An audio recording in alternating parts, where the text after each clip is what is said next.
The stagecoach rattled to a stop in a cloud of dust, so thick Clara Whitmore could taste the grit between her teeth. She climbed down with her single carpet bag clutched tight against her ribs, boots hitting the hard-packed earth of Dry Hollow's main street with a hollow thud that felt like a period at the end of a very long, very bitter sentence. This was it. The end of the line. Literally. The driver didn't even look at her as he tossed down her trunk, the battered leather thing that held everything she owned in this world. It hit the ground with a crack that made her wince. Something inside had definitely broken. Probably the hand mirror that had belonged to her mother. One more thing lost. One more piece of a life that kept crumbling no matter how hard she tried to hold it together.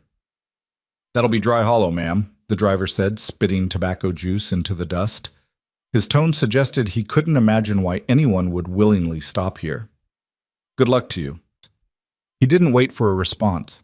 The stage lurched forward, wheels churning up another cloud of dust, and then it was gone, disappearing down the rutted road toward somewhere, anywhere, that had to be better than this. Clara stood alone in the middle of the street, squinting against the late afternoon sun that beat down like a hammer on an anvil. Dry Hollow.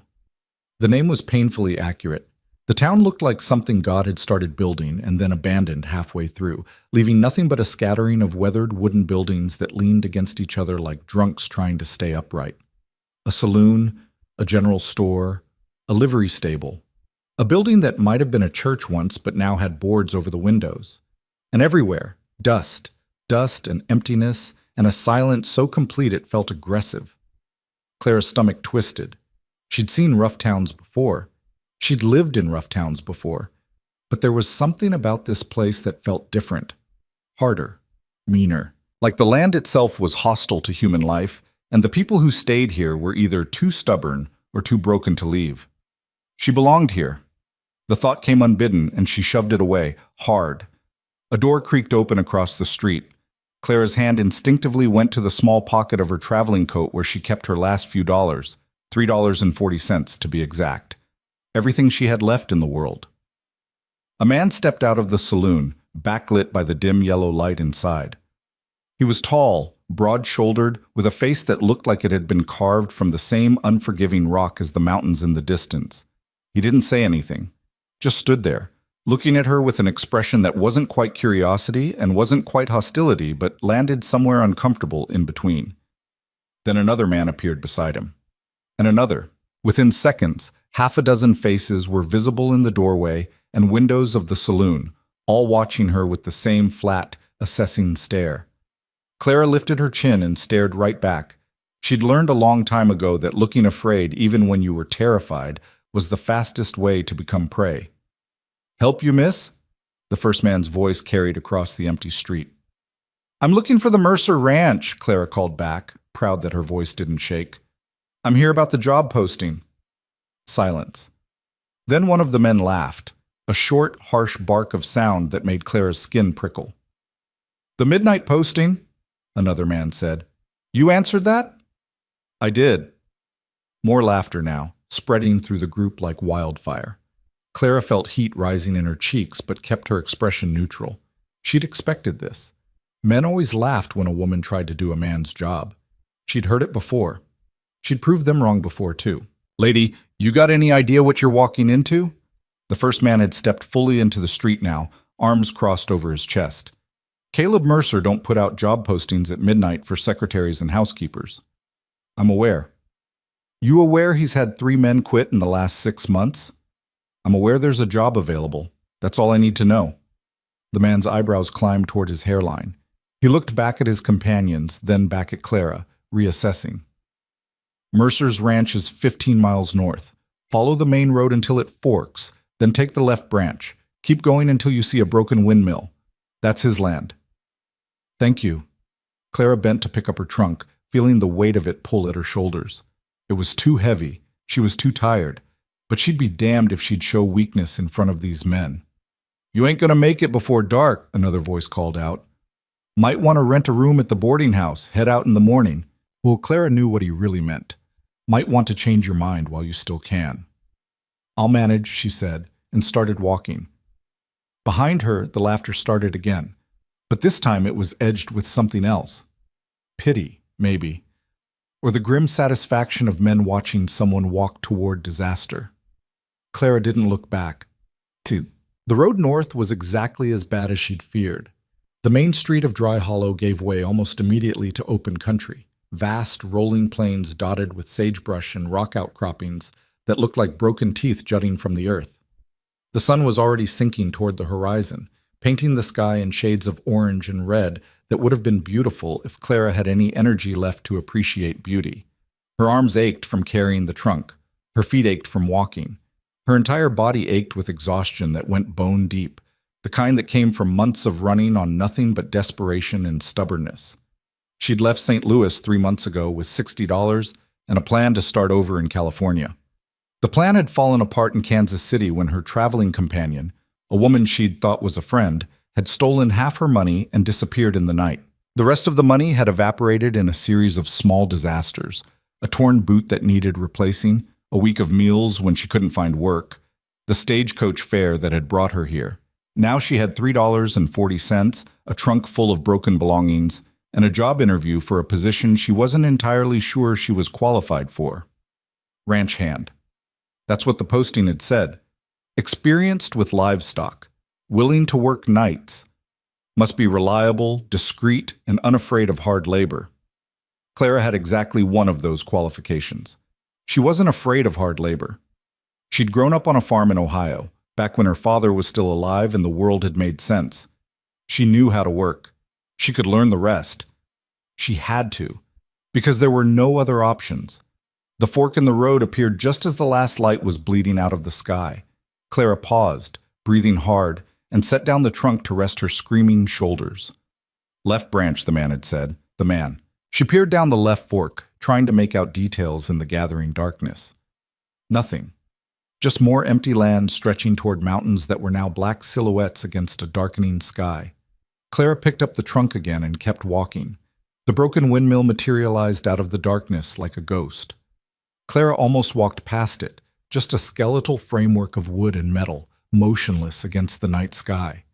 But there it was, which meant she was close. She couldn't see any buildings yet, no lights, no signs of civilization at all, just the windmill and the road stretching ahead into darkness so complete it felt like walking into oblivion. Clara's heart was hammering now. This was insane. Walking alone at night toward a stranger's ranch in the middle of nowhere, answering a job posting that apparently no one else had been desperate enough or stupid enough to respond to. But turning back meant returning to Dry Hollow with no money, no prospects, and the laughter of those men ringing in her ears. It meant admitting defeat, and Clara Whitmore had already lost too much to give up now. She kept walking.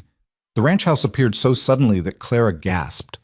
One moment there was nothing but darkness, and the next there were structures looming out of the night, a large barn, a smaller outbuilding, and a house that was bigger than she'd expected, 2 stories with a wide porch that wrapped around the front.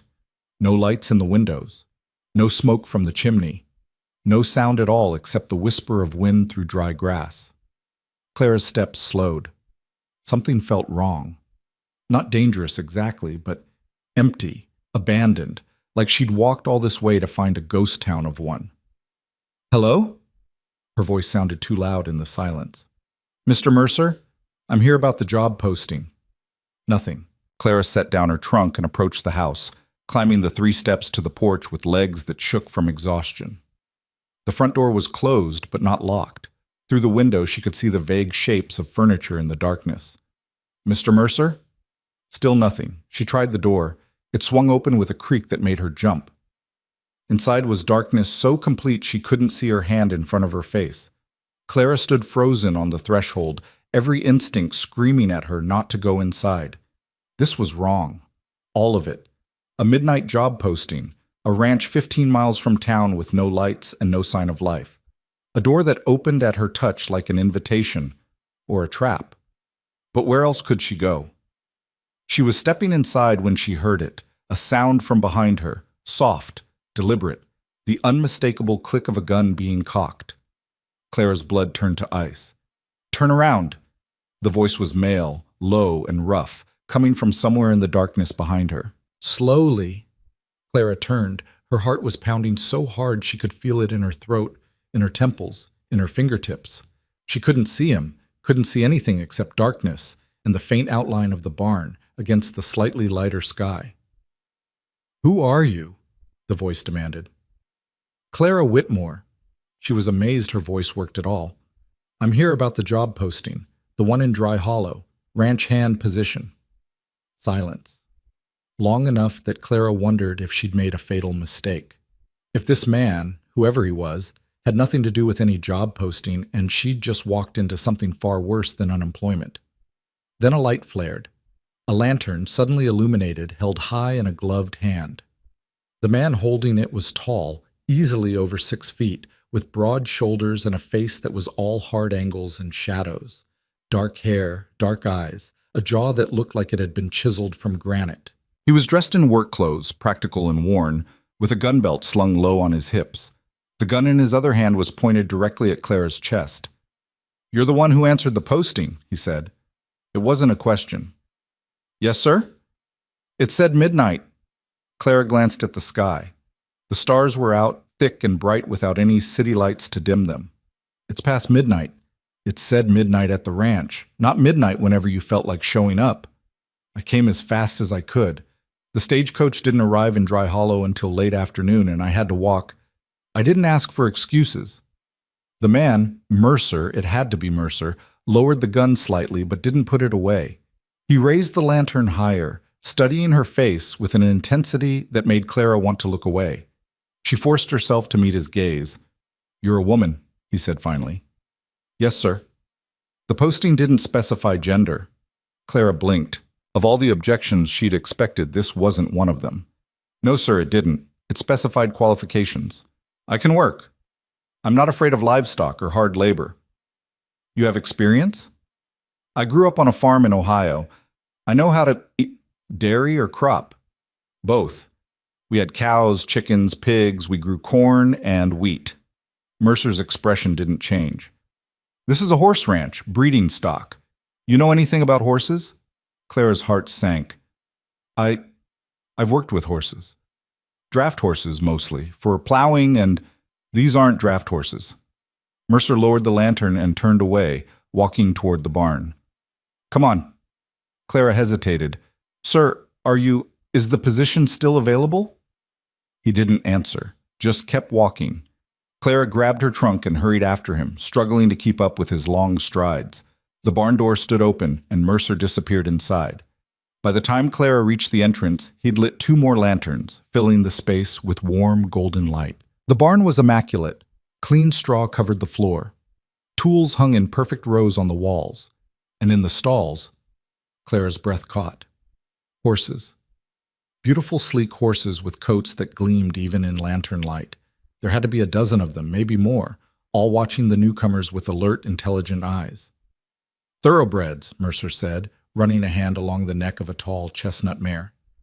"Breeding stock, like I said. Most of these mares are pregnant right now, due to foal within the next 3 months." Clara approached slowly, keeping her movements calm and deliberate the way her father had taught her. The mare's ears flicked toward her, but she didn't shy away. "They're beautiful," Clara said softly. "They're valuable.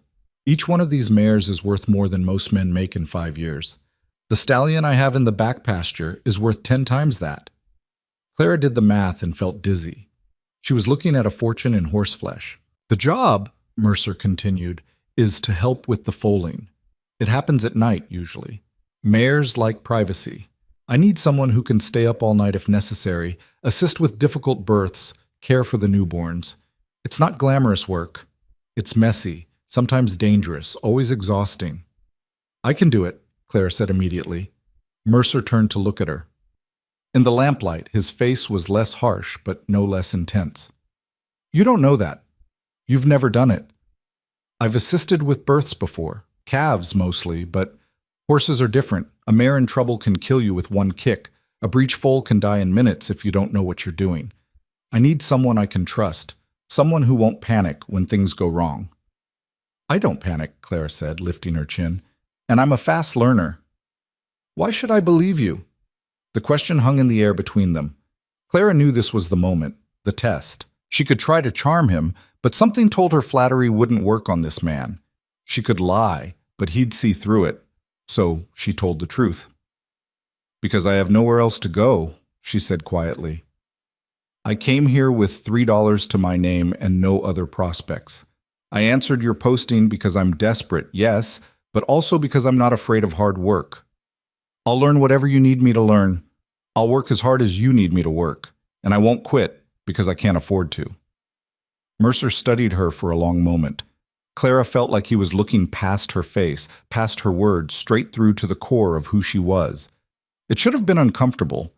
Instead, it felt almost like relief, like being seen for the first time in months. The pay is $20 a month, Mercer said finally. Room and board included. You'll sleep in the room above the barn. It's small but clean. You'll work nights, mostly, but I'll need help during the day sometimes, too.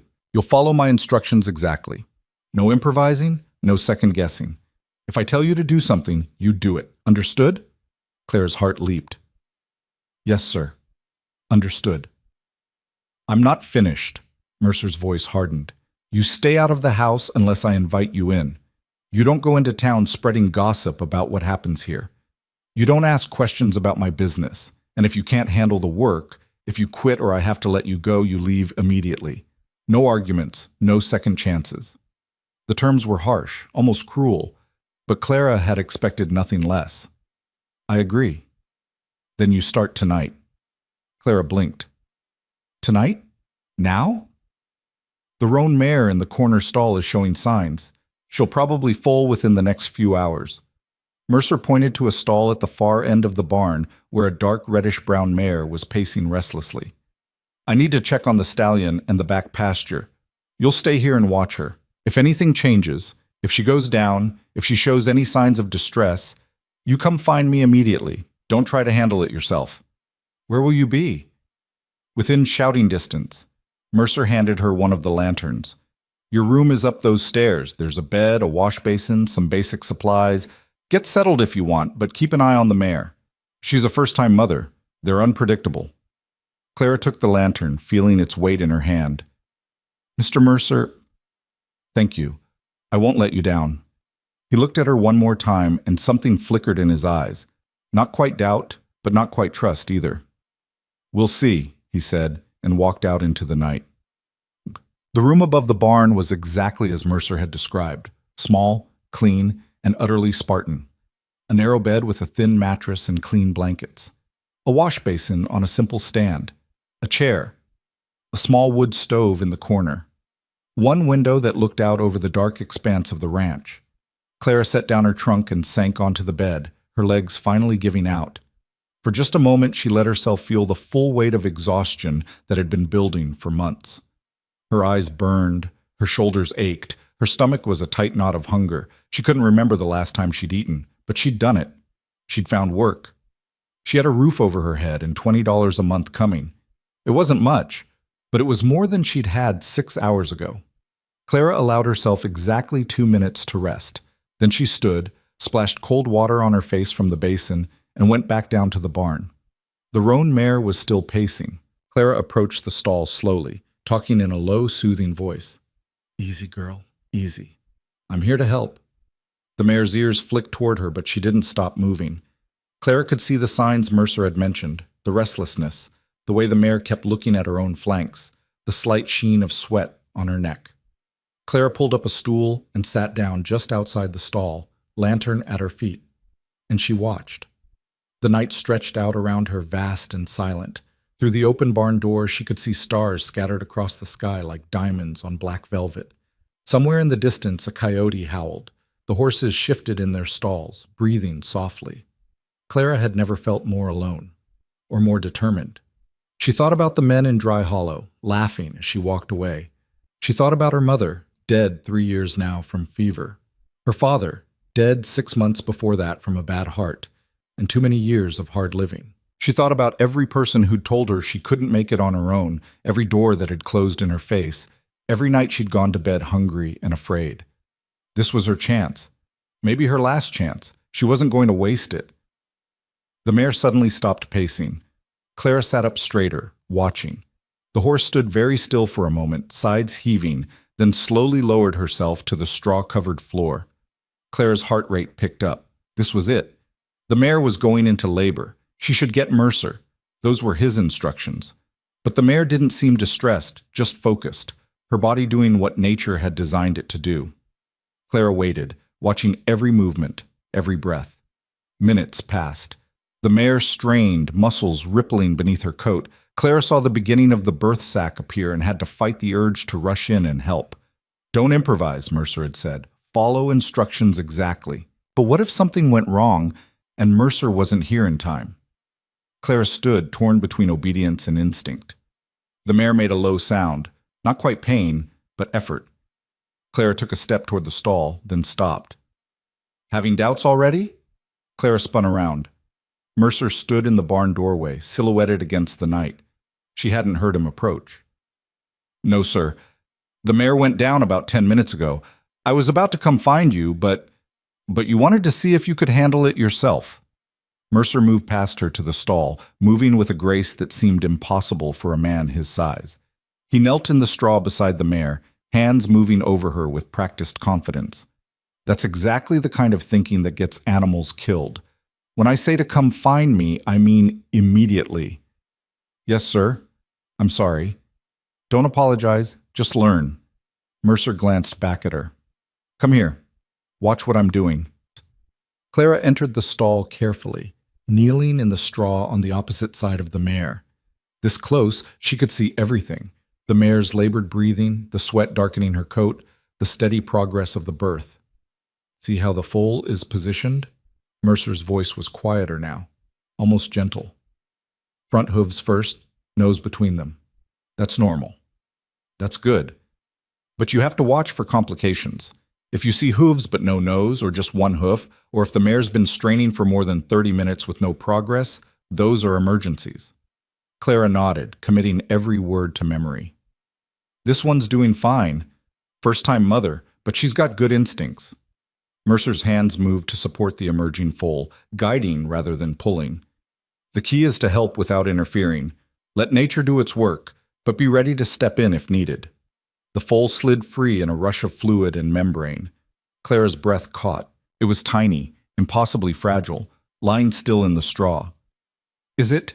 she started to ask, but Mercer was already moving, clearing the foal's airways with quick, efficient movements. The foal took its first shuddering breath, then another. Its sides began to rise and fall steadily. The mare lifted her head, making a low, nickering sound. Mercer moved back, giving her space to sniff her newborn, to begin the ancient process of bonding. "There," Mercer said quietly, standing. His clothes were covered in blood and birth fluids, but he didn't seem to notice. "That's what a normal birth looks like. They won't all go this smoothly." Clara stared at the foal, watching as it made its first wobbly attempts to move. Something in her chest felt too big for her ribcage. Not quite joy, but something close to it. Something like hope. "Come on," Mercer said, breaking the spell. "Let's give them privacy. The mare knows what to do from here." They left the stall and Mercer closed the door, leaving the mother and foal in the dim lantern light. He turned to Clara, studying her face again with that same intense scrutiny. "You did well," he said finally. "Following instructions, staying calm. That's what I need." Clara felt warmth spread through her chest. It had been so long since anyone had praised her for anything. "Thank you, sir." "Don't thank me yet. That was the easy part." Mercer moved to the wash basin near the barn entrance, scrubbing blood from his hands and forearms. "Get some sleep. You'll be up again in 3 hours to check on them, and there are 2 more mares that could go any night now." 3 hours? Clara tried not to let her exhaustion show.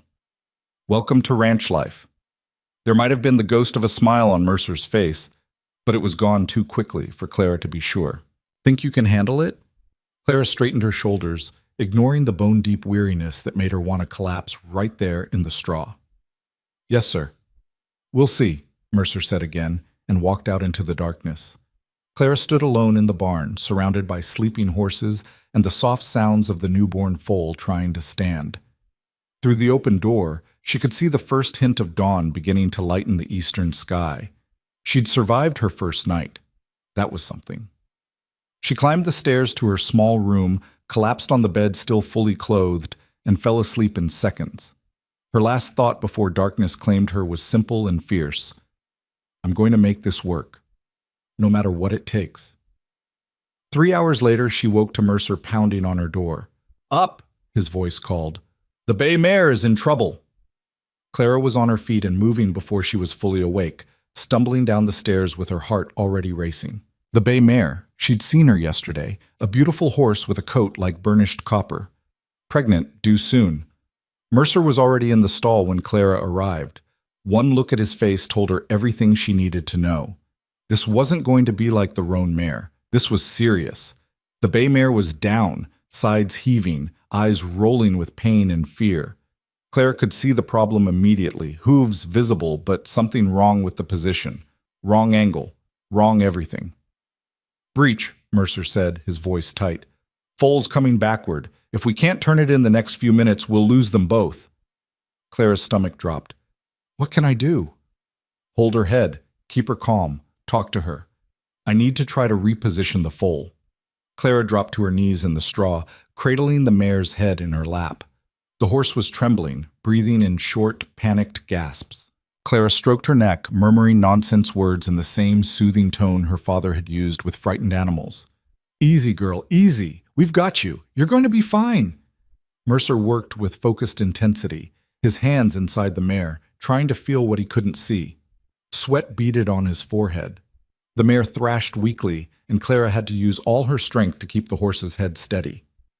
"Come on," Mercer muttered. "Come on, damn it!" Clara kept talking, kept stroking, kept praying to a god she wasn't sure she believed in anymore.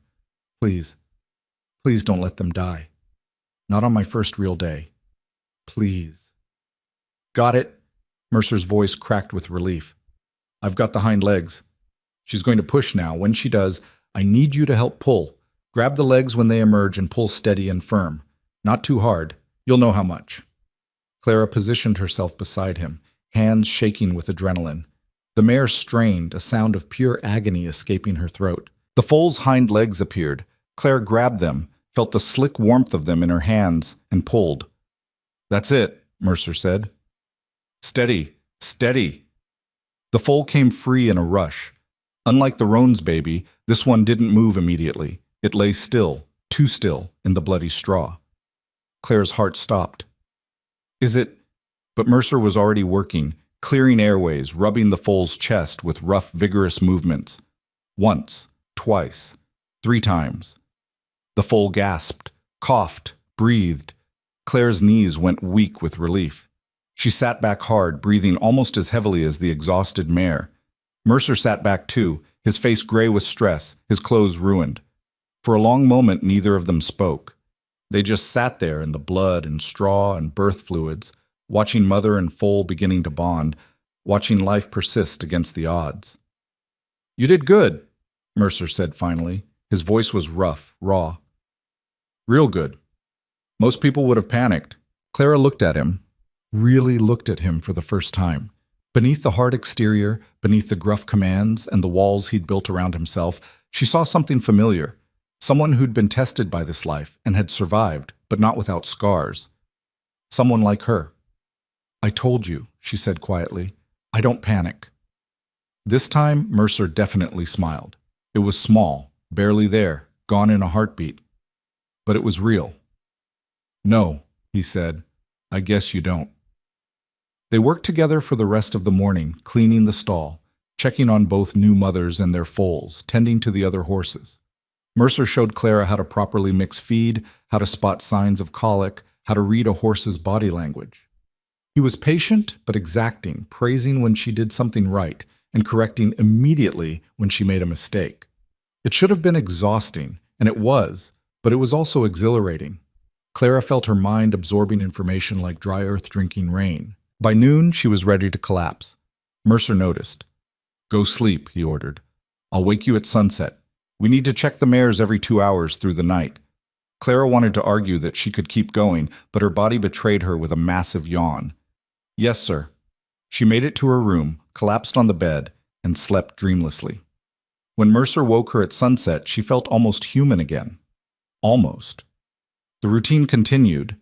Check the mares, watch for signs of labor, assist when needed, sleep in short, brutal bursts that left her perpetually exhausted, but somehow energized too. Days blurred together. Clara lost track of time, measured her life in foaling cycles and feeding schedules and the slow, steady rhythm of ranch work. 3 more foals were born that first week, 2 normal deliveries and 1 that required Mercer's intervention but not the desperate urgency of the bay mare's breech birth. Clara learned. She learned the warning signs, the normal progressions, the subtle differences between first-time mothers and experienced mares. She learned which horses were nervous and which were calm, which ones would tolerate her presence and which ones preferred to labor alone. She learned Mercer, too, in small increments. He wasn't cruel, just careful. Guarded. Every word measured, every expression controlled. He ran the ranch with military precision, and he expected the same from her. But sometimes, in the quiet moments between emergencies, she'd catch him watching her with something that might have been approval, or maybe just reassessment. On the 8th night, Clara was checking on one of the pregnant mares when she heard it. A sound that didn't belong. Hoofbeats, multiple horses, approaching fast from the south. Clara's hand went instinctively to the pitchfork leaning against the wall. It wasn't much of a weapon, but it was something. The hoofbeats stopped outside the barn. The kisses, geets, voices, male, rough, multiple men. Clara's pulse kicked into high gear. Then Mercer's voice, calm but with an edge that made Clara's skin prickle. "You're on private property. Time to leave." "Now, Mercer, is that any way to greet old friends?" The responding voice was oily, false-friendly in a way that set Clara's teeth on edge. "We just wanted to stop by, see how business is going. Heard you had some new additions to the stable." "You heard wrong. Turn around and head back to town." "Can't do that. See, I've got clients interested in quality breeding stock. Specifically, interested in that stallion of yours. I'm prepared to make you a generous offer." Clara crept toward the barn door, staying in the shadows. Through the crack, she could see Mercer standing in the yard, hands loose at his sides but ready. 3 mounted men faced him, silhouetted against the moonlit sky. "I'm not selling." "Everything's for sale, Mercer. It's just a matter of price." "Not the stallion." "Not any of my stock. Now get off my land." The leader, the one doing all the talking, leaned forward in his saddle. "You're making this harder than it needs to be. My clients are willing to pay top dollar."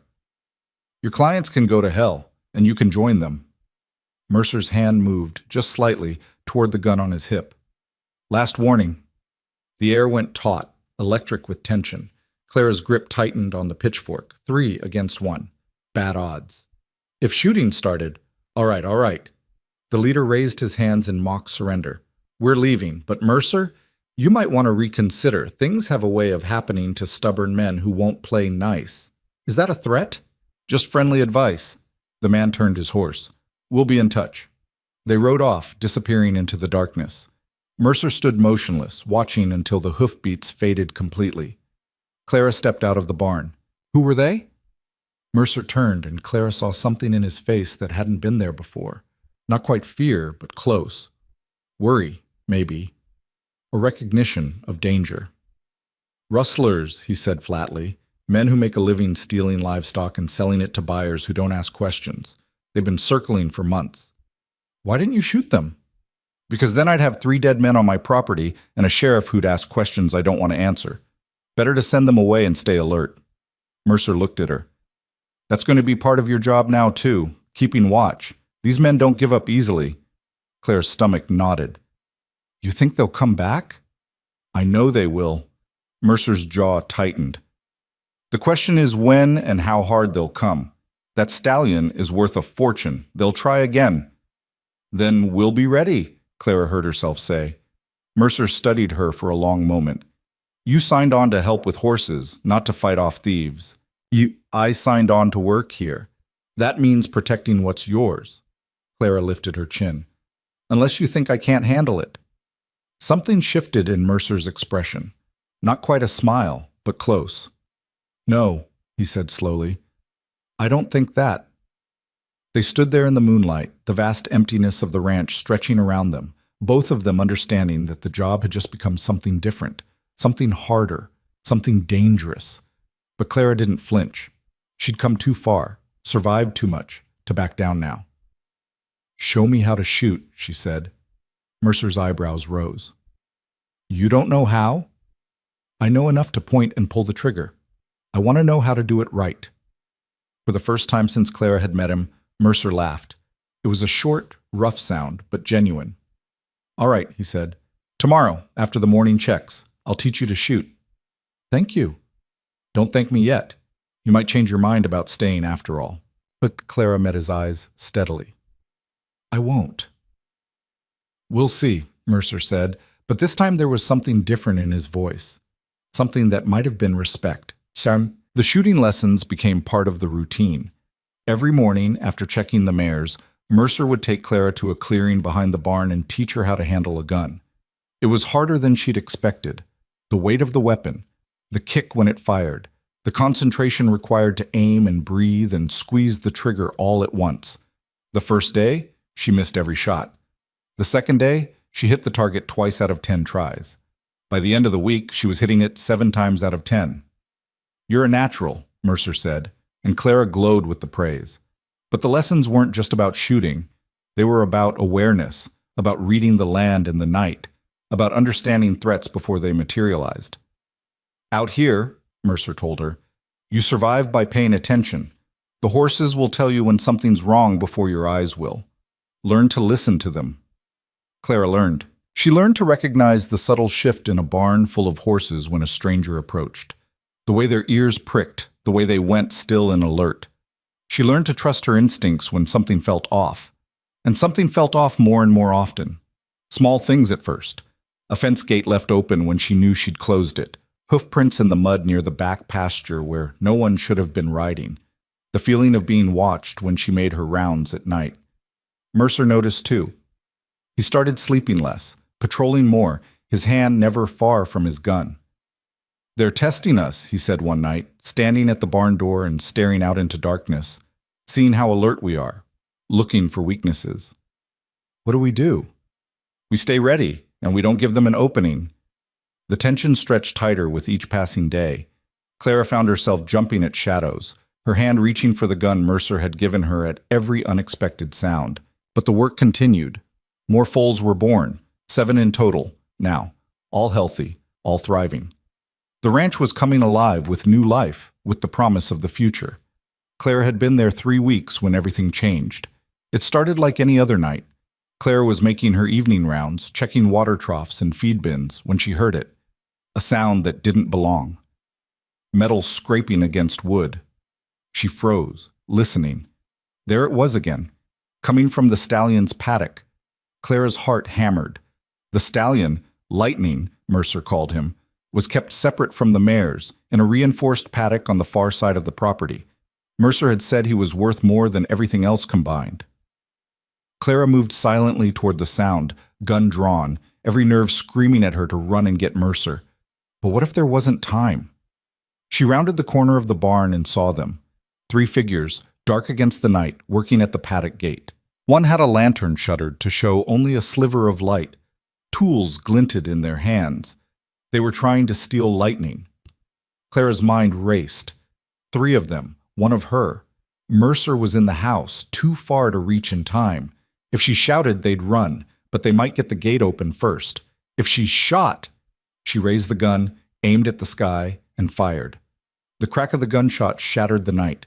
The 3 figures jerked upright, spinning toward her. "Get away from that gate!" Clara shouted, gun steady despite her shaking hands. "Now!" For a frozen second, no one moved. Then chaos erupted. The 3 men scattered, running for horses Clara hadn't seen in the shadows. She fired again, aiming high, not trying to kill but to scare. It worked. Sort of. 2 of the men made it to their horses and rode off at a gallop, but the third, the one who'd been working the gate, stumbled, fell, scrambled up and lunged for Clara instead of running away. Clara barely had time to process it. The man slammed into her, knocking her backward. The gun flew from her hand. She hit the ground hard, all the air driven from her lungs. The man's hands were on her throat, squeezing. Clara clawed at his face, kicked, fought with everything she had. But he was bigger, stronger, and she couldn't breathe. A gunshot. Closer this time, deafening. The man jerked, his grip loosening. He looked down at his shoulder where blood was already soaking through his shirt. Then he looked up. Mercer stood 10 feet away, gun raised, face carved from stone. "Get off her," Now! The man scrambled backward, hands raised. Listen, I don't want trouble. Then you shouldn't have put your hands on her. Mercer's voice was deadly quiet. You've got 3 seconds to get on a horse and disappear. After that, the next shot goes through your skull. The man ran. Mercer let him go, tracking him with the gun until he vanished into the darkness. Then he turned to Clara. You all right? Clara sat up, gasping, hand at her throat. Yes, I think so. Mercer hauled her to her feet, his hand surprisingly gentle despite the violence of a moment before. What the hell were you thinking, confronting 3 men alone? I didn't know there were 3. I just heard the noise and you should have come to get me immediately. Mercer's hands tightened on her shoulders. You could have been killed. But I wasn't, and Lightning's safe. Clara met his eyes, saw the fear beneath the anger. I did what I had to do. Mercer stared at her for a long moment. Then, incredibly, he pulled her into a brief, hard embrace. Don't ever do that again, he said roughly, then released her and stepped back, all business once more. Come on, we need to check the horses, make sure they didn't get any of them. They spent the next hour making sure every animal was accounted for, every lock secure. The stallion was unharmed, though clearly agitated from the commotion. When they were finally satisfied that everything was secure, Mercer and Clara stood together in the barn, exhausted and wired on adrenaline. They'll come back, Mercer said quietly, next time with more men. Then we'll be ready. Clara, Mercer turned to face her fully. You should leave. Go back to Dry Hollow. Find work somewhere safer. This is going to get worse before it gets better. Clara's chest tightened. Are you firing me? I'm giving you an out, a chance to walk away while you still can. I don't want an out. Clara stepped closer, her voice fierce. I told you when I got here. I have nowhere else to go. This is my chance, my place. I'm not running just because things got dangerous. This isn't about being brave. It's not about being brave, it's about being stubborn. Clara smiled grimly. You hired me because I wouldn't quit. Did you think I only meant the work? I meant all of it. Mercer's expression softened, just slightly. You're either the bravest woman I've ever met, or the most foolish. Can I be both? This time Mercer's smile was real, tired and strained, but real. Yeah, he said. I guess you can. They stood there in the lamplight, 2 people bound together by circumstance and necessity, both too stubborn to give up, both too damaged to fully trust. But it was a start. Come on, Mercer said finally. Let's get a few hours of sleep before the morning checks. Something tells me we're going to need our strength. Clara followed him out of the barn, her throat still aching where the man's hands had squeezed, her body already showing the bruises from being slammed to the ground. But she was smiling. Because for the first time in longer than she could remember, she felt like she belonged somewhere. Like she was fighting for something that mattered. Like she had something worth protecting. The ranch. The horses. Her place in this brutal, beautiful world. And maybe, just maybe, the beginning of trust with a man who was just as guarded and scarred as she was. As Clara climbed the stairs to her small room, she looked back once. Mercer was still standing in the yard, silhouetted against the barn lights, keeping watch. Always keeping watch. Clara understood. Out here, survival meant vigilance. It meant fighting for every inch of ground, every moment of peace. She was ready for that fight. Whatever came next, she was ready. The dawn after the attack came cold and merciless, painting the ranch in shades of gray that matched the exhaustion carved into every line of Clara's face. She'd managed maybe 2 hours of sleep, fitful, broken by nightmares of hands around her throat and gunshots echoing in darkness. Now she stood at the barn door with coffee that had gone lukewarm in her hands, watching Mercer check the fence line for the 3rd time since sunrise. He moved differently this morning, harder, more deliberate, like a man preparing for war. Clara understood. Last night had changed something fundamental. The rustlers weren't circling anymore. They were committed, and that meant the next attack would be worse. Coffee's getting cold, she called out. Mercer looked up from where he was examining fresh scratches on the paddock gate, evidence of how close the thieves had come to success. He straightened, wiping his hands on his pants, and walked toward her with that measured stride that never seemed hurried but covered ground fast. You should be sleeping, he said, taking the cup she offered. So should you. Can't. Too much to do. He drank deeply, grimacing at the temperature but not complaining. His eyes tracked across the property, cataloging every shadow, every potential threat. I need to ride into town today. Talk to the sheriff. Let him know what happened. Clara's stomach tightened. You think he'll help? No. Mercer's voice was flat. Sheriff Dawson's on the take. Has been for years. But I need to make it official. Create a record. If things go bad, I want documentation that I tried to do this the legal way. And if the sheriff warns them we're expecting another attack, then we won't be surprised when it comes. Mercer drained the coffee and handed back the cup. I'll be gone most of the day. You'll need to manage the ranch alone. Think you can handle it? The question would have offended her a week ago. Now Clara understood it was genuine, not a test of her pride, but an assessment of capability. Yes. The bay mare from last week is showing signs again. False labor, probably, but keep an eye on her. The roan's foal needs his hooves trimmed. There's a rasp in the tack room, third shelf.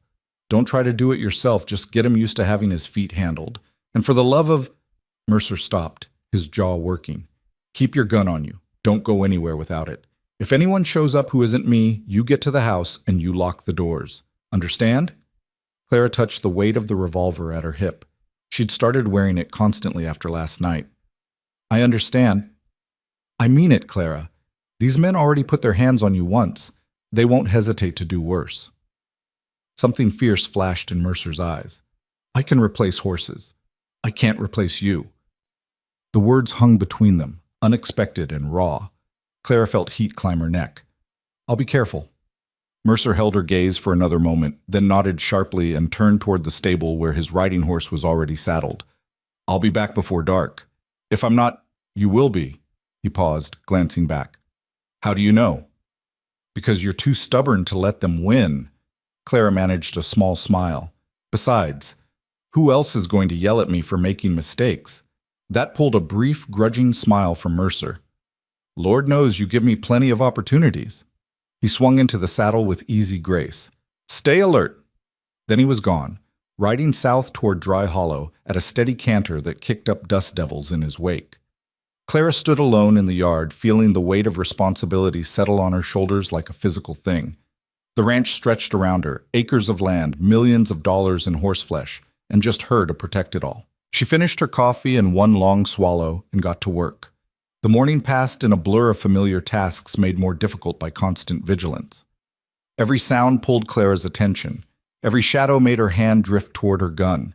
The horses sensed her tension and reflected it back, restless and skittish in ways that made everything harder. By noon, Clara's nerves were stretched wire-thin. She was in the barn checking water troughs when she heard it. Hoofbeats. Multiple riders approaching from the east instead of the main road. Clara's heart kicked into high gear.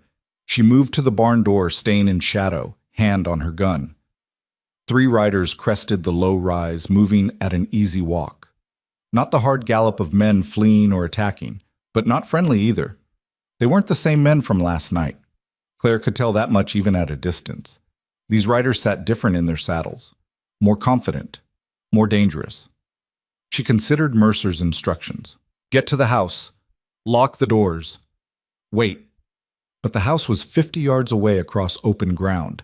If these men meant harm, she'd never make it. Clara stepped out of the barn, deliberately visible, gun hand loose and ready. Let them see she was armed. Let them think twice. The riders pulled up 20 feet away. The man in front was older than the others, maybe 50, with iron gray hair and a face that had seen too much sun. He wore a badge on his vest, a star that caught the light. Sheriff Dawson. Had to be.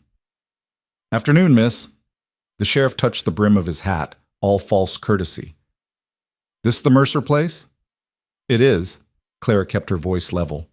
Mr. Mercer's not here. That's so. Well, that's a shame. I was hoping to have a word with him.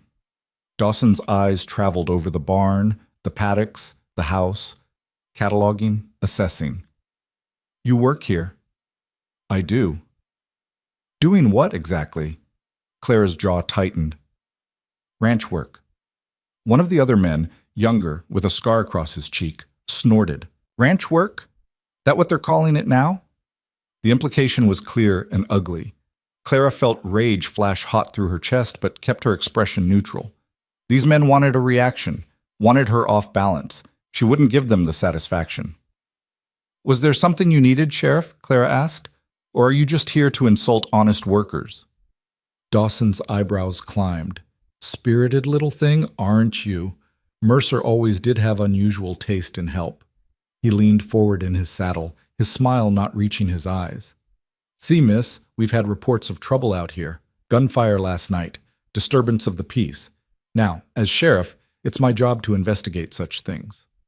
3 men tried to steal livestock, Clara said flatly.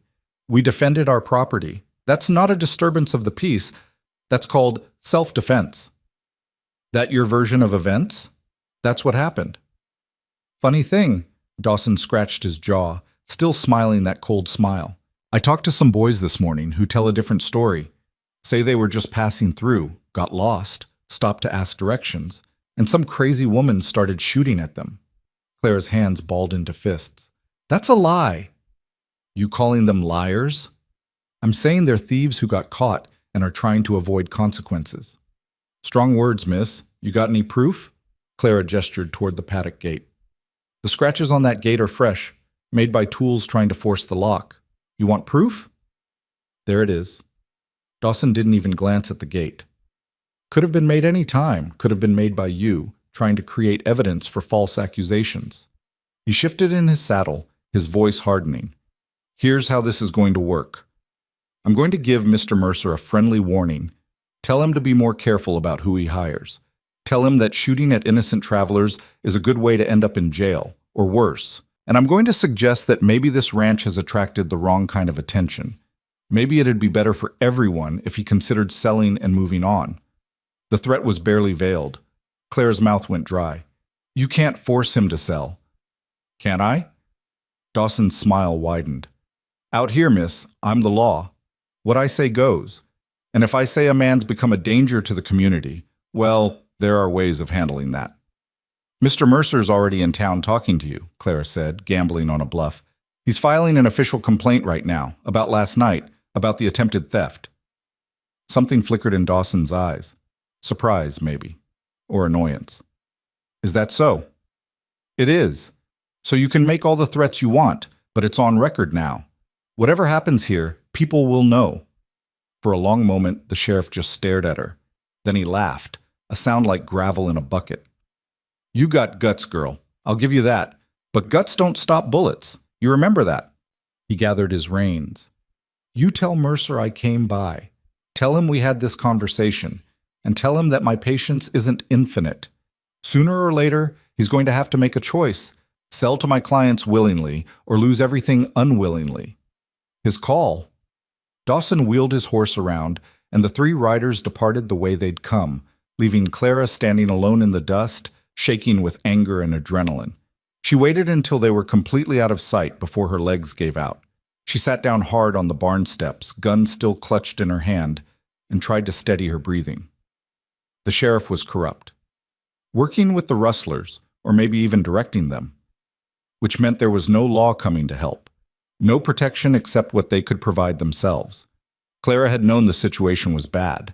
She hadn't realized it was this bad. She forced herself to stand, to keep moving, to finish the day's work. But her mind was racing, trying to think of solutions to a problem that seemed impossibly large. When Mercer returned just before sunset, Clara was waiting for him at the barn, every detail of the sheriff's visit burning on her tongue. He took one look at her face and dismounted in a fluid motion. What happened? Clara told him everything, the riders, the threats, the barely concealed corruption. When she finished, Mercer's expression was darker than she'd ever seen it. Dawson came here himself, he said, his voice deadly quiet. That means it's serious. He doesn't usually show his hand this openly. He as much as admitted he's working with the rustlers. He has been for years. Mercer began unsaddling his horse with jerky, angry movements. Half the stolen livestock in 3 counties moves through buyers Dawson protects. He gets a cut. Everyone profits except the ranchers who get robbed. Can't we go over his head? Appeal to a federal marshal or DT? The nearest federal marshal is 2 weeks away. By the time we could get word to him, it'd be too late. Mercer hauled the saddle off and dumped it on the rail harder than necessary. We're on our own.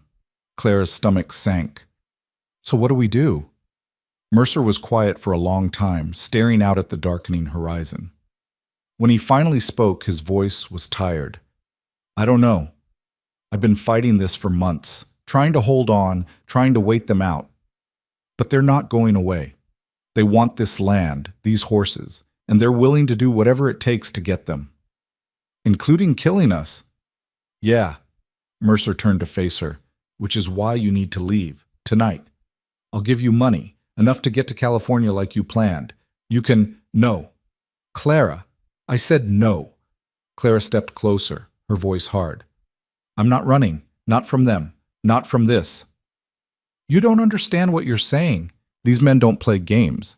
When they come again, and they will come again, it won't be a warning. It'll be violence, real violence. People will die. I know that. Clara's hands were shaking, but her voice stayed steady. I'm not stupid. I know what I'm risking. But I also know that if I run every time things get dangerous, I'll spend my whole life running. I'm tired of running, Caleb. I'm tired of being afraid. I found something here worth fighting for, and I'm not giving it up. Mercer flinched slightly at the use of his first name. It was the first time she'd spoken it aloud. You barely know me. You barely know this place. I know enough. Clara held his gaze. I know you're a good man trying to build something in a world full of people trying to tear it down. I know these horses deserve protection, and I know that walking away now would make me just as much a coward as the men who put a sheriff's badge on a criminal and called it justice. That's not— Mercer broke off, running a hand through his hair in frustration. Damn it, Clara. I'm trying to keep you safe. I don't need safe. I need purpose. Clara's voice softened slightly. You gave me that, whether you meant to or not. This ranch, this work, it's the first thing in years that's made me feel like I matter, like what I do makes a difference. I won't throw that away just because it got difficult. Mercer stared at her, and Clara saw something shift behind his eyes.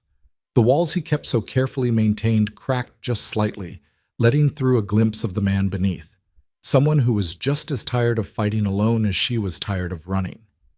All right, he said finally. All right, you stay. But we do this my way. We prepare. We plan. We don't take stupid risks.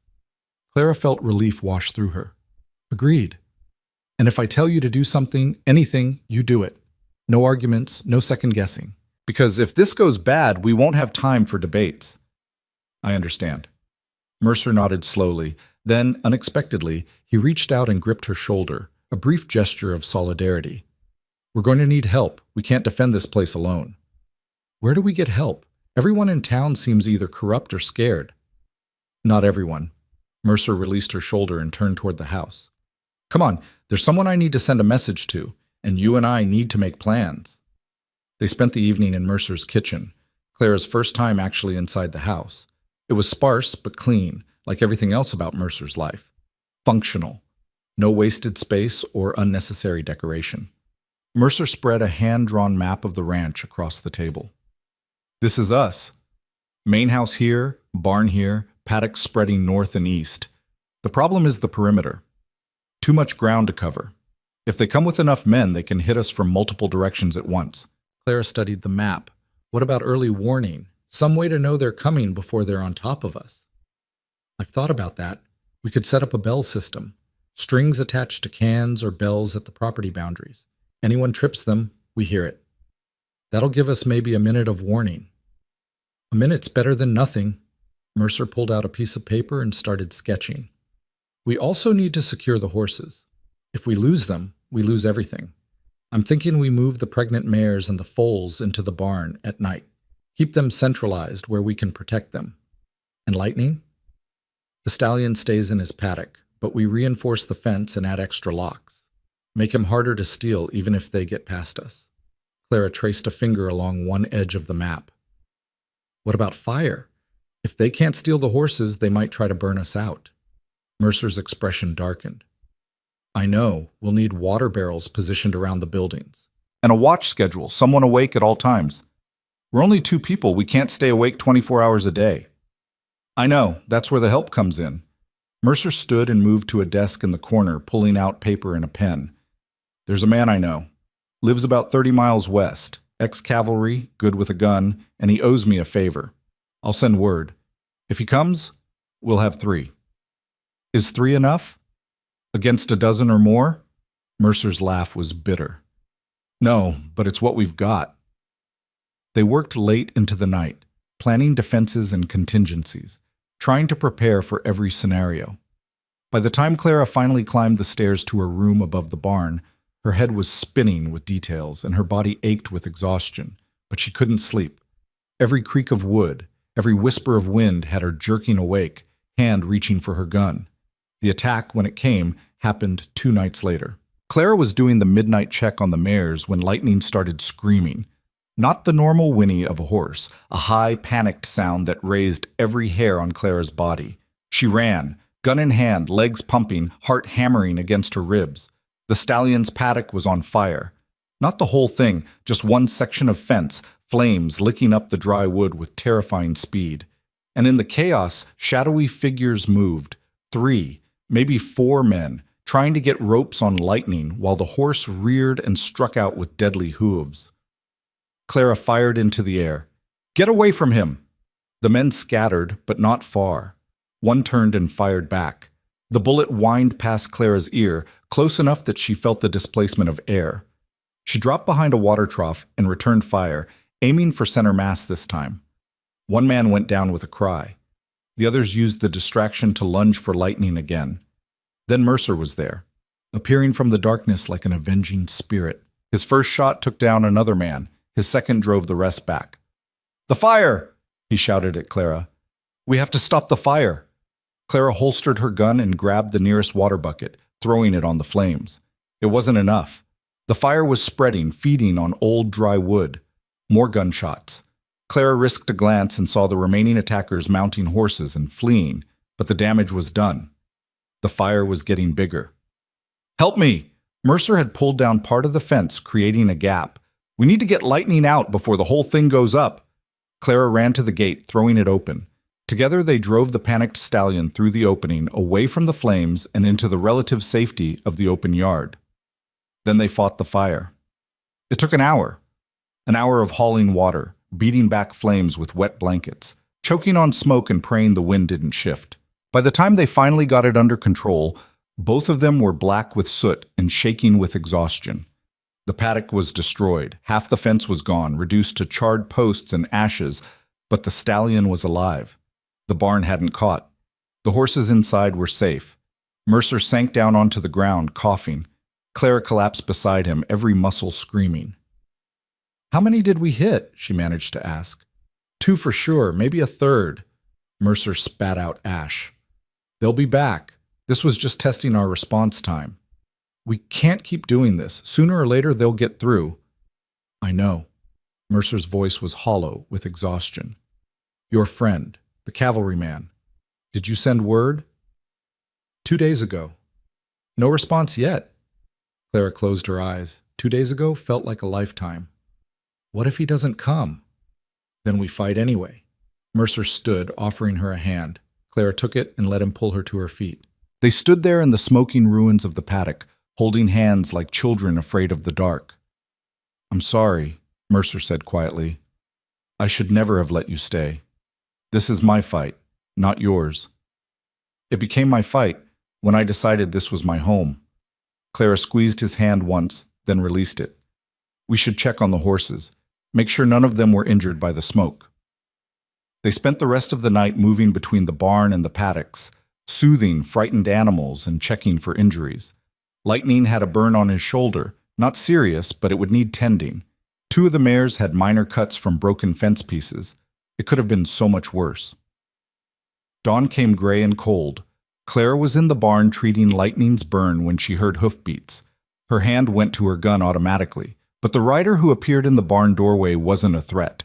He was tall and lean, maybe 40, with sun-weathered skin and eyes that had seen too much. He wore trail dust like a second skin and carried himself with the easy confidence of a man who'd survived worse than anything Dry Hollow could throw at him. "Mercer around?" the man asked. his voice carrying a trace of an accent Clara couldn't place. "Who's asking?" The man's lips twitched into an almost smile. "Name's Shaw. Got a message couple days back that Caleb needed help." His eyes took in the destroyed paddock, the soot-stained walls, the barely controlled chaos. "Looks like the message was accurate." Relief flooded through Clara. "He's at the house. I'll get him." "No need." Mercer's voice came from behind her. He moved past Clara and gripped Shaw's hand in a firm shake. "You came." "Said I would." Shaw's eyes were sharp, assessing. "Looks like you're in the middle of a war." "Getting there," Mercer gestured toward Clara. "This is Clara Whitmore. She works here. Clara, this is Marcus Shaw. We served together, back during the conflicts in the territories." Shaw nodded to Clara. "Ma'am?" "Mr. Shaw." "Just Shaw." His attention returned to Mercer. "Fill me in. Who are we fighting and why?" Over the next hour, Mercer laid out the situation. The rustlers, the corrupt sheriff, the escalating attacks. Shaw listened without interrupting, his expression growing grimmer with each detail. "So we're up against at least a dozen men," he said when Mercer finished, "backed by the local law, with no support and no backup. That about right?" "That's right." Shaw was quiet for a moment. Then he laughed, a short, sharp sound. "Well, hell. When you ask for a favor, you don't do it small. You can leave if you want, no one would blame you. Didn't say I was leaving, just noting that you've got a talent for finding trouble." Shaw looked around the ranch. "All right, we've got 3 fighters against unknown numbers. First thing we need is better intel. When's the next attack likely to come?" "Could be tonight, could be a week from now. They're unpredictable." "Then we make them predictable." Shaw pulled out a knife and started sketching in the dirt. "We set a trap. Make them think we're vulnerable. Draw them in on our terms instead of theirs." Clara leaned forward. "How?" "We pretend I'm not here. Mercer sends word to town that his help ran off, couldn't handle the danger. You two act like you're barely holding on. They'll see an opportunity and come hard, thinking they can overwhelm you. And when they do?" Shaw's smile was cold. "We'll be waiting." It was risky, possibly stupid, but it was the first proactive plan they'd had since this whole nightmare started. "I'll ride into town this afternoon," Mercer said. "Spread the word that we're falling apart. Clara, you look exhausted. No offense, but use it. If anyone sees you in town, play up how hard things have been." "And me?" Shaw asked. "You stay hidden. There's a line shack about 2 miles north. Old cabin, barely standing, but it's got a roof. You hole up there until we need you." Shaw nodded. "When do we spring the trap?" "We give them 2 days to hear the rumors and plan their attack. My guess is they'll come on the 3rd night. Hit us hard, expecting an easy victory. Then on the 3rd night," Clara said softly, "we end this." The 3 of them looked at each other, unlikely allies bound together by necessity and stubbornness.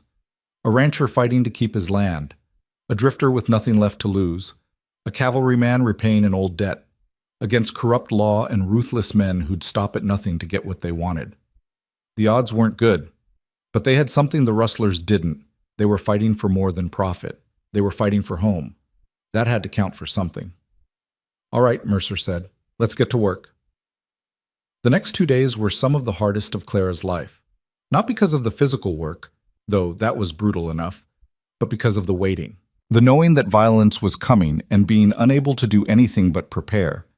Shaw slipped away to the line shack as planned.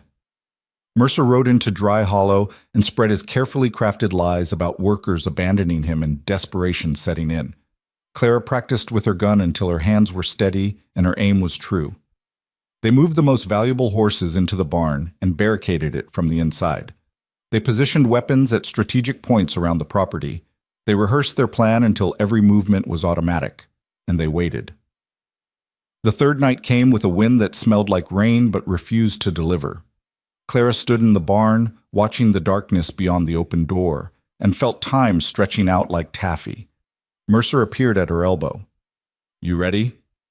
"As I'll ever be." "Remember the plan. When they come, you stay in the barn. Protect the horses.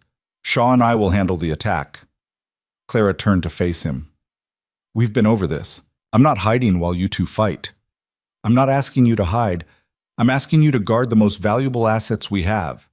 The horses are the target. If we lose them, none of this matters." He was right, and Clara knew it, but that didn't make it easier to accept. "Fine, but if you need me, you'll know." Mercer's hand found hers in the darkness, squeezed once. "We're going to get through this. Promise?" "No." His honesty was brutal, but appreciated. "But we're going to try like hell." They stood there for another moment, hands linked, drawing strength from each other. Then Mercer released her and moved toward his position near the house. Clara checked her gun for the 100th time, adjusted the knife at her belt, and settled in to wait. The attack came at 2 in the morning. Clara heard them before she saw them, hoofbeats muffled by wrapped cloth, men moving with practiced stealth. They thought they were being quiet. Against sleeping opponents, they might have been. Against people lying in wait, they were painfully obvious. Clara counted shadows as they slipped past the barn. 8, 9, 10. More than they'd expected. Her heart hammered, but her hand stayed steady. The rustlers split up, half heading for the paddocks, half moving toward the house. Perfect. Exactly as planned. Mercer's signal came. A lantern briefly uncovered, then dark again. Clara tensed. Any second now. Gunfire erupted. Shaw emerged from his hiding spot behind the water trough, rifle blazing. Mercer fired from the house window. The rustlers scattered, cursing, returning fire. Chaos. Clara stayed in position, gun trained on the barn entrance. Her job was defense, protection. No matter how much her instincts screamed to join the fight. Then she saw him. A man slipping through the shadows toward the barn, away from the main battle. He had a torch in one hand, already lit. He was going to burn them out. Clara stepped out of the shadows. "Drop it." The man spun, torch swinging. Clara fired. He went down, the torch falling into the dirt and sputtering out. But the gunshot gave away her position. 2 more rustlers turned toward the barn, abandoning the main fight. "Inside!" Mercer's voice bellowed. "Clara, get inside!" She dove back into the barn, slamming the door and throwing the bolt. Heavy impacts thudded against the wood as the men outside tried to break through. The horses screamed, panicked by the gunfire and commotion. Clara moved among them, talking in that low, soothing voice, even as her heart threatened to burst from her chest. "Easy, easy, girls, I've got you." More gunshots outside, shouting, the sound of breaking glass. Then silence. Clara pressed her ear to the door, straining to hear. Nothing, just the wind and the frightened breathing of horses. "Clara!" Mercer's voice. "It's clear. You can come out." She hesitated, remembering every story about people tricked into leaving safety. "Prove it's you." A pause.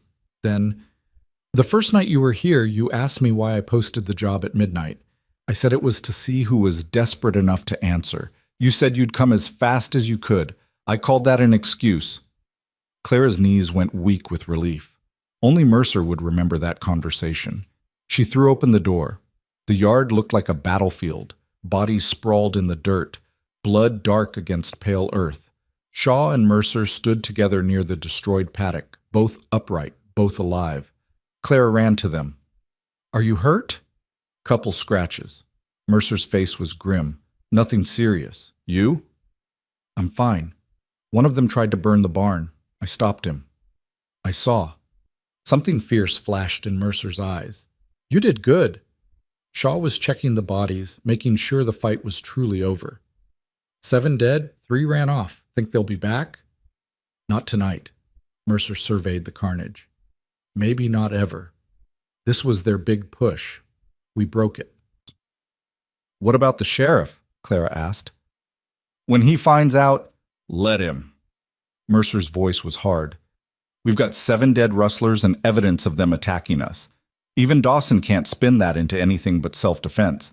And if he tries," Mercer's hand rested on his gun, "we'll handle that too." The 3 of them stood in the wreckage of the battle, exhausted and blood-spattered and victorious. They'd survived. They'd won. But as Clara looked at the bodies and the destruction, she knew the cost had been high. Higher than she'd wanted to admit when she'd insisted on staying.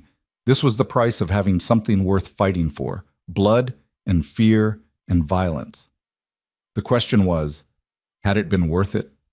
Clara looked at the barn full of horses that were alive because they'd fought, at Mercer standing tall despite his exhaustion, at Shaw, a stranger who'd risked his life for people he barely knew. Yeah, it had been worth it. "Come on," she said quietly. "Let's clean this up. We've got work to do in the morning." And they did. Because the ranch didn't stop just because they'd fought a war. The horses still needed feeding. The foals still needed care.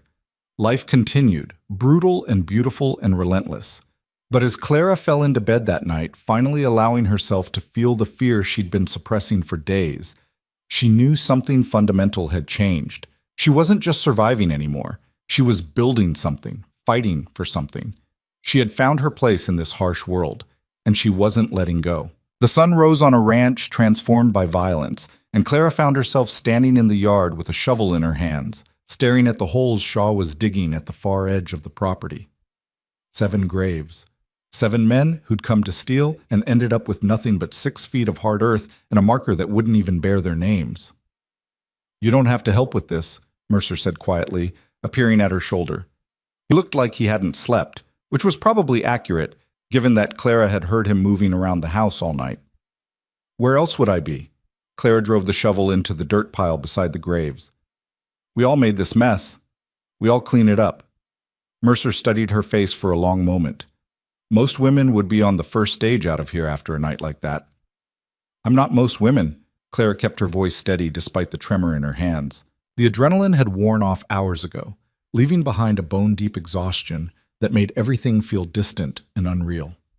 Besides, running won't change what happened, won't bring those men back to life or undo what we did. We didn't have a choice. I know that. Clara paused in her work, looking at the bodies wrapped in canvas and waiting to be buried. Doesn't make it easier. They worked in silence for a while. The rhythmic sound of shovels biting into earth, the only noise except for the wind and the occasional whinny from the horses. Shaw handled the grim work of moving bodies without complaint, his face set in lines that suggested he'd done this before. Too many times before. By mid-morning, the graves were filled and marked with simple wooden crosses that Shaw had fashioned from scrap lumber. Clara stood looking at them, feeling the weight of what they represented. 7 lives ended. 7 families somewhere who'd never know what happened to their sons or brothers or fathers. "They chose this," Mercer said, reading her thoughts. "They came here with violence in their hearts. We just gave them what they were willing to deal out." "I know." Clara turned away from the graves. "What happens now? When the sheriff finds out?" "He already knows." Shaw jerked his chin toward the road where a dust cloud was rising in the distance. "Company coming. 3 riders."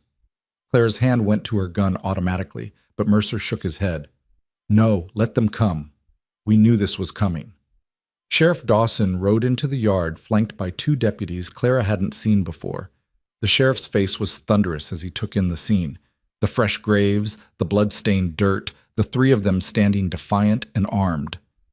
"Well," Dawson said, swinging down from his horse, "looks like you had quite a night." "Self-defense," Mercer said flatly. "Armed men attacked my property. We defended it. That's our legal right." 7 dead men is a lot of self-defense. 7 dead thieves, Shaw corrected. "Who came in the night with guns and torches? You want to arrest someone, Sheriff, maybe start with whoever sent them." Dawson's jaw tightened. "You got any proof they were thieves? Or just your word against dead men who can't defend themselves?" Clara stepped forward. "We've got a burned paddock, bullet holes in the barn, and this." She held up a branding iron she'd found in one of the dead men's saddlebags. "Stolen from the Henderson Ranch 3 months ago. I recognize the design. They reported it to you personally." The sheriff's eyes narrowed. "Where'd you get that?" "Found it on one of your innocent travelers." Clara's voice was sharp. "Along with about a dozen other items that don't belong to drifters. Tools, tack, even a pocket watch engraved with a name that isn't the man who was carrying it." She'd spent the early morning hours going through the dead men's belongings, cataloging everything. It was grim work, but necessary. And it had paid off. The evidence of theft was overwhelming. Dawson looked at the branding iron for a long moment.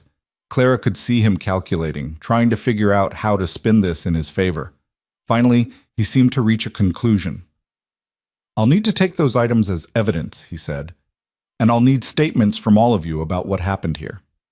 "You'll get them," Mercer said, "in writing, signed and witnessed, and I'll be keeping copies for myself." "You don't trust me, Mercer?" "Not even a little bit." The two men stared at each other, tension crackling between them like lightning before a storm. Then Dawson laughed, a sound with no humor in it. "Smart man. All right, we'll do this official. You write up your statements, I'll collect the evidence, and we'll call this what it is, a bunch of thieves who got what was coming to them." He paused. "But, Mercer? You're making enemies. Powerful ones. Killing these men won't end this. It'll just make the people behind them more determined." "Let them come." Mercer's voice was cold. "I'm not selling, I'm not leaving, and I'm not dying quietly so corrupt lawmen and their criminal friends can profit."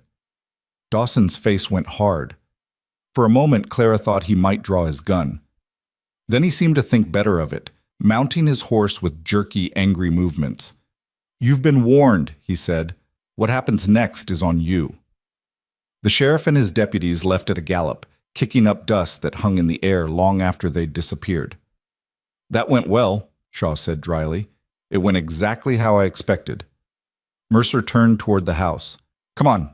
We need to write those statements while everything's fresh, and then we need to prepare for the next attack." Clara's stomach sank. "You think there will be another one?" "I know there will. Dawson as much as promised it." Mercer's expression was grim. "The question is when and how hard they'll come." They spent the afternoon writing detailed accounts of the attack, documenting everything from the first sounds of approaching horses to the final body count. Shaw's handwriting was surprisingly neat for a man who looked like he'd spent more time holding guns than pens. Clara's statement ran 3 pages, every detail burned into her memory with painful clarity. When they finished, Mercer made 3 copies of each statement, one for the sheriff, one for his own records, and one to be sent to the nearest federal marshal. "Insurance," he explained, sealing the 3rd set in an envelope addressed to a name Clara didn't recognize. "If something happens to us, at least there'll be a record of what led up to it." The words sent a chill down Clara's spine. "You really think it could come to that?" "I think," Mercer said carefully, "that we hurt some very dangerous people last night. And dangerous people don't forget. They don't forgive. They just wait for the right moment to strike back." "Then we don't give them that moment," Shaw said. He was cleaning his rifle with the practiced efficiency of a man who'd done it 1,000 times. "We stay alert. We stay armed. And we make damn sure they know that taking us down will cost more than we're worth." It was a good plan in theory. In practice, it meant living like soldiers under siege. The days that followed settled into a new, tenser rhythm. Clara still worked with the horses. The mares still needed care, the foals still required attention. But now every task was performed with one eye on the horizon and a gun within easy reach.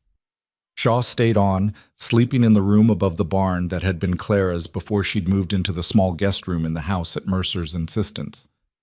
"You shouldn't be alone out there," he'd said when Clara protested the change. "If they come again, you need to be where we can protect you." Clara had wanted to argue that she didn't need protection, but the memory of hands around her throat had silenced her objections. So she'd moved her few belongings into the house, into a room barely bigger than a closet, but with a window that looked out over the barn and a door that locked from the inside. Felt like giving up ground. It also felt like common sense. The ranch changed, too. Mercer and Shaw spent their days reinforcing defenses, adding extra locks to gates, positioning barrels of water near every building in case of fire, creating sight lines that would give them advance warning of approaching riders. They took turns on watch, one person always awake and armed while the others tried to sleep.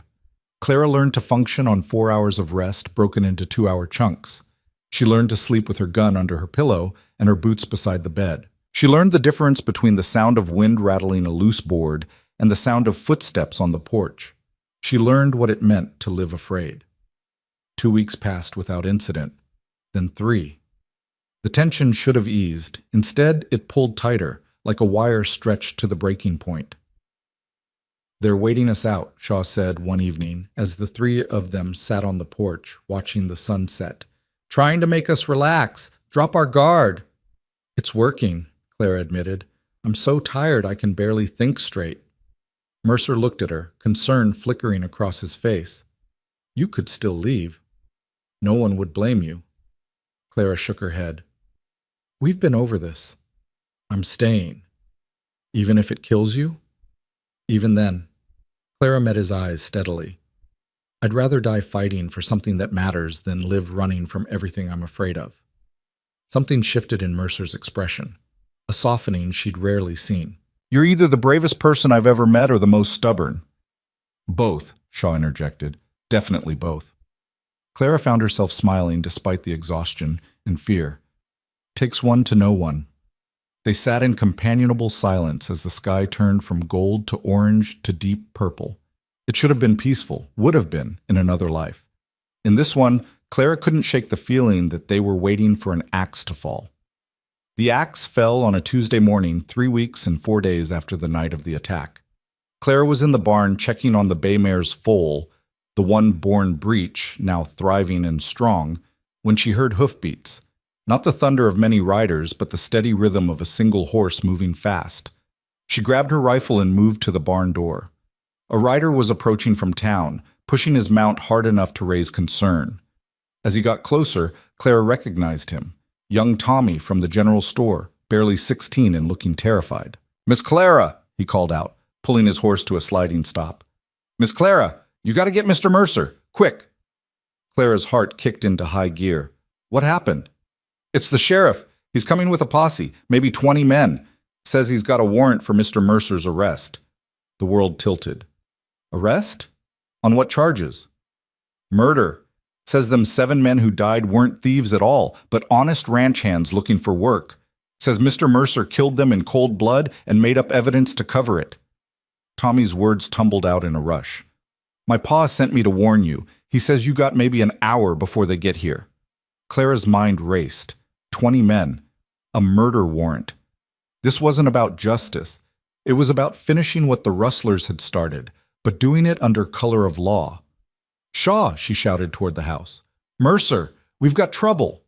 Both men emerged at a run, guns already drawn. Clara quickly relayed what Tommy had told her, watching their faces darken with each word. It's a setup, Shaw said immediately. Dawson's found a way to get you legally. Once you're in his jail... I won't make it to trial, Mercer finished. I know. Then we run, Clara said. All of us. Right now. We take the horses and we disappear before they get here. No. Mercer's voice was flat. I run. I lose everything. The ranch, the horses, any chance of clearing my name. They'll call me a fugitive and use it as proof of guilt. Better a live fugitive than a dead innocent man. Is it? Mercer looked at her, and Clara saw something in his eyes that made her chest ache. I've spent my whole life building this place, Clara. It's all I have. All I am. I won't give it up without a fight. Then we fight, Shaw said.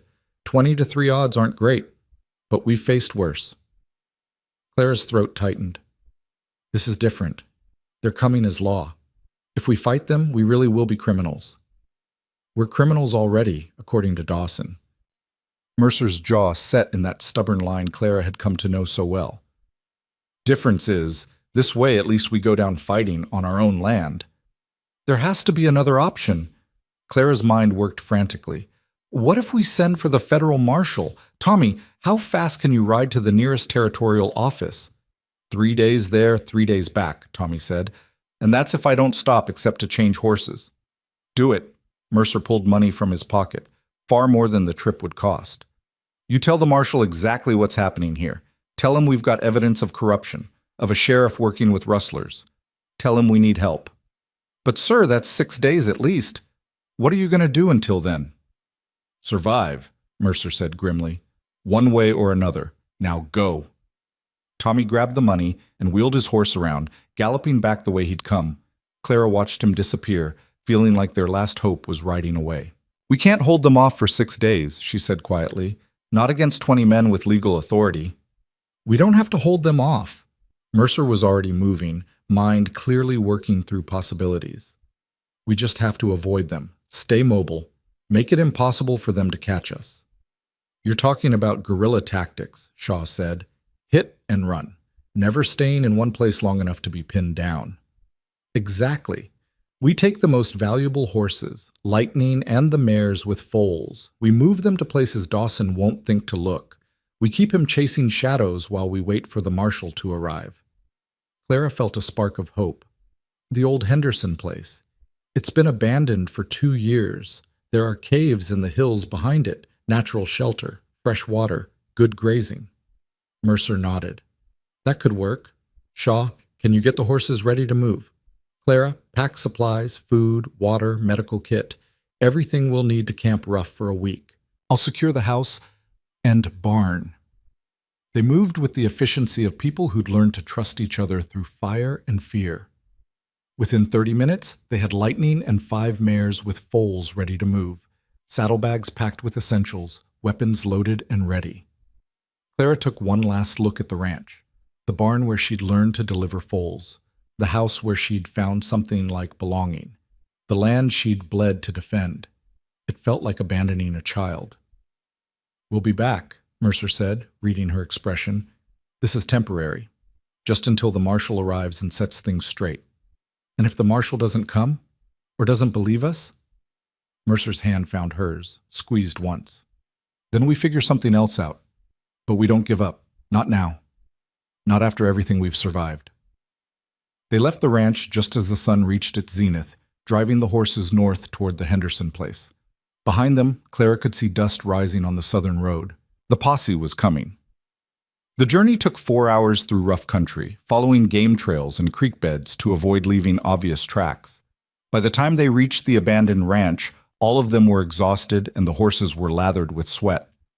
But they'd made it. The Henderson place was exactly as Clara remembered.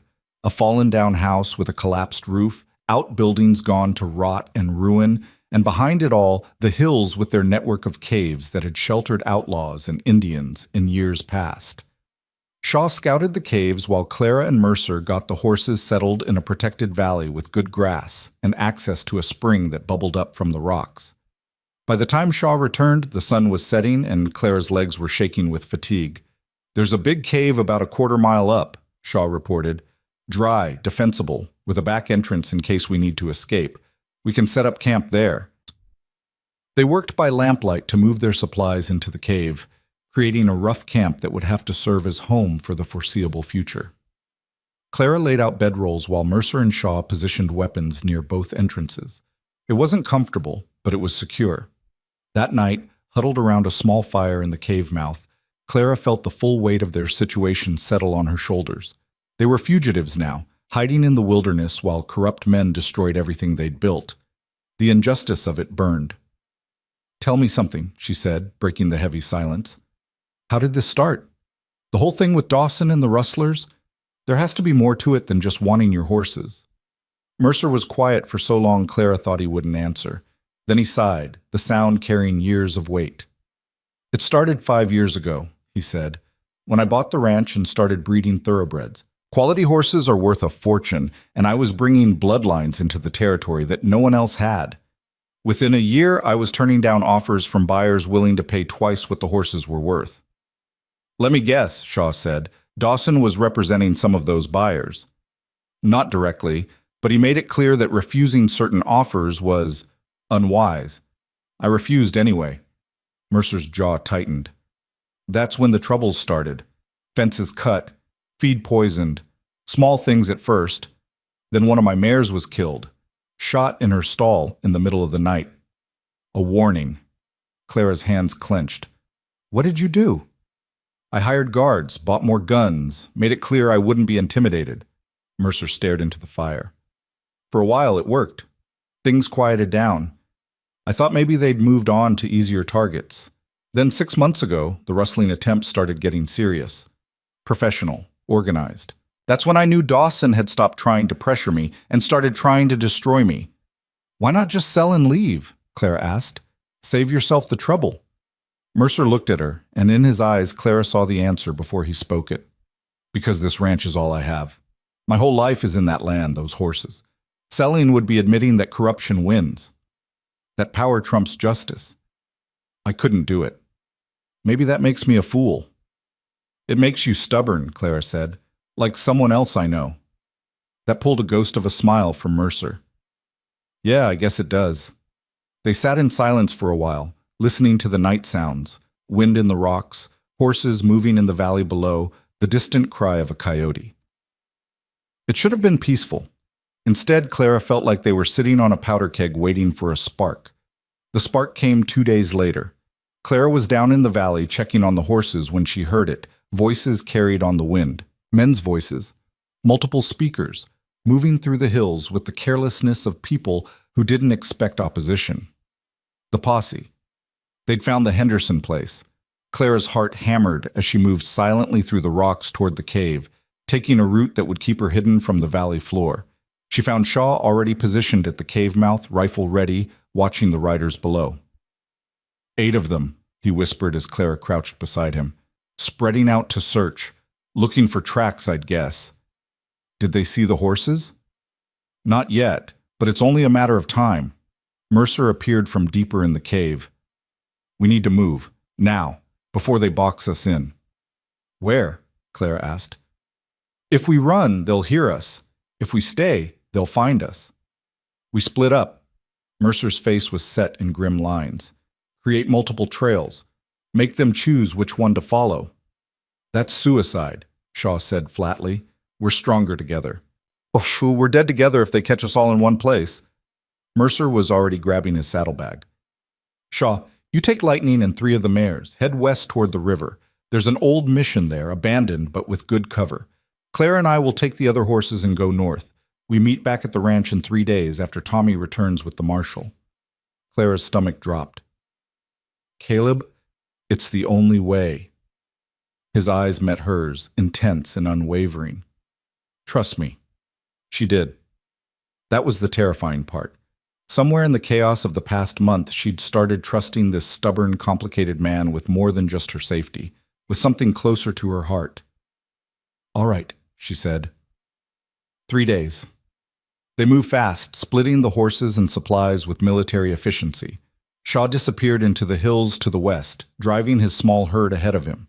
Clara and Mercer went north, pushing hard to put distance between themselves and the posse. By nightfall, they were 10 miles from the Henderson place, camped in a narrow canyon with walls that rose like cathedral spires on either side. The horses grazed on sparse grass while Clara and Mercer sat by a tiny, nearly smokeless fire. You think Shaw made it? Clara asked quietly. If anyone could, it's him. Man survived worse than a corrupt sheriff's posse. Mercer was cleaning his rifle, hands moving with automatic precision. Question is whether we make it. Always the optimist. That pulled a genuine smile from him, brief but real. Sorry, not used to having someone to protect. Makes me think about all the ways things could go wrong. I don't need protecting. I know. Mercer set aside the rifle and looked at her. You've proven that a dozen times over, but it doesn't stop me from wanting to keep you safe anyway. Clara's breath caught. There was something in his voice, his eyes, that went beyond simple concern for a colleague or even a friend, something deeper and more dangerous. Caleb, I know this isn't the time, he said. Everything's a mess. We're running for our lives. The future's uncertain at best. But Clara, if we get through this, if we survive and the ranch is still standing, I want you to know that you've become more than just someone who works for me. Clara's heart was hammering now for reasons that had nothing to do with fear. What have I become? Mercer reached out, his calloused hand cupping her face with surprising gentleness. Someone I can't imagine losing. Someone who makes me think maybe building something isn't just about land and horses. Maybe it's about finding the person you want to build it with. He kissed her then, soft and careful, like she was something precious that might break. Clara kissed him back, tasting smoke and coffee and something that felt dangerously like hope.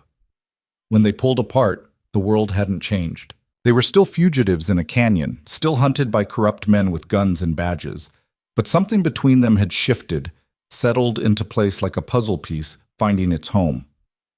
3 days, Clara said. We survive 3 days, and then we figure out what comes next. Together? Mercer asked. Together. They kept watch in shifts that night, one sleeping while the other guarded. When Clara woke for her turn, she found Mercer had draped his coat over her as a blanket. Small gesture, huge meaning. She sat by the dying fire, rifle across her knees, and let herself imagine a future where this wasn't temporary, where the ranch was theirs, not just Mercer's, but theirs together.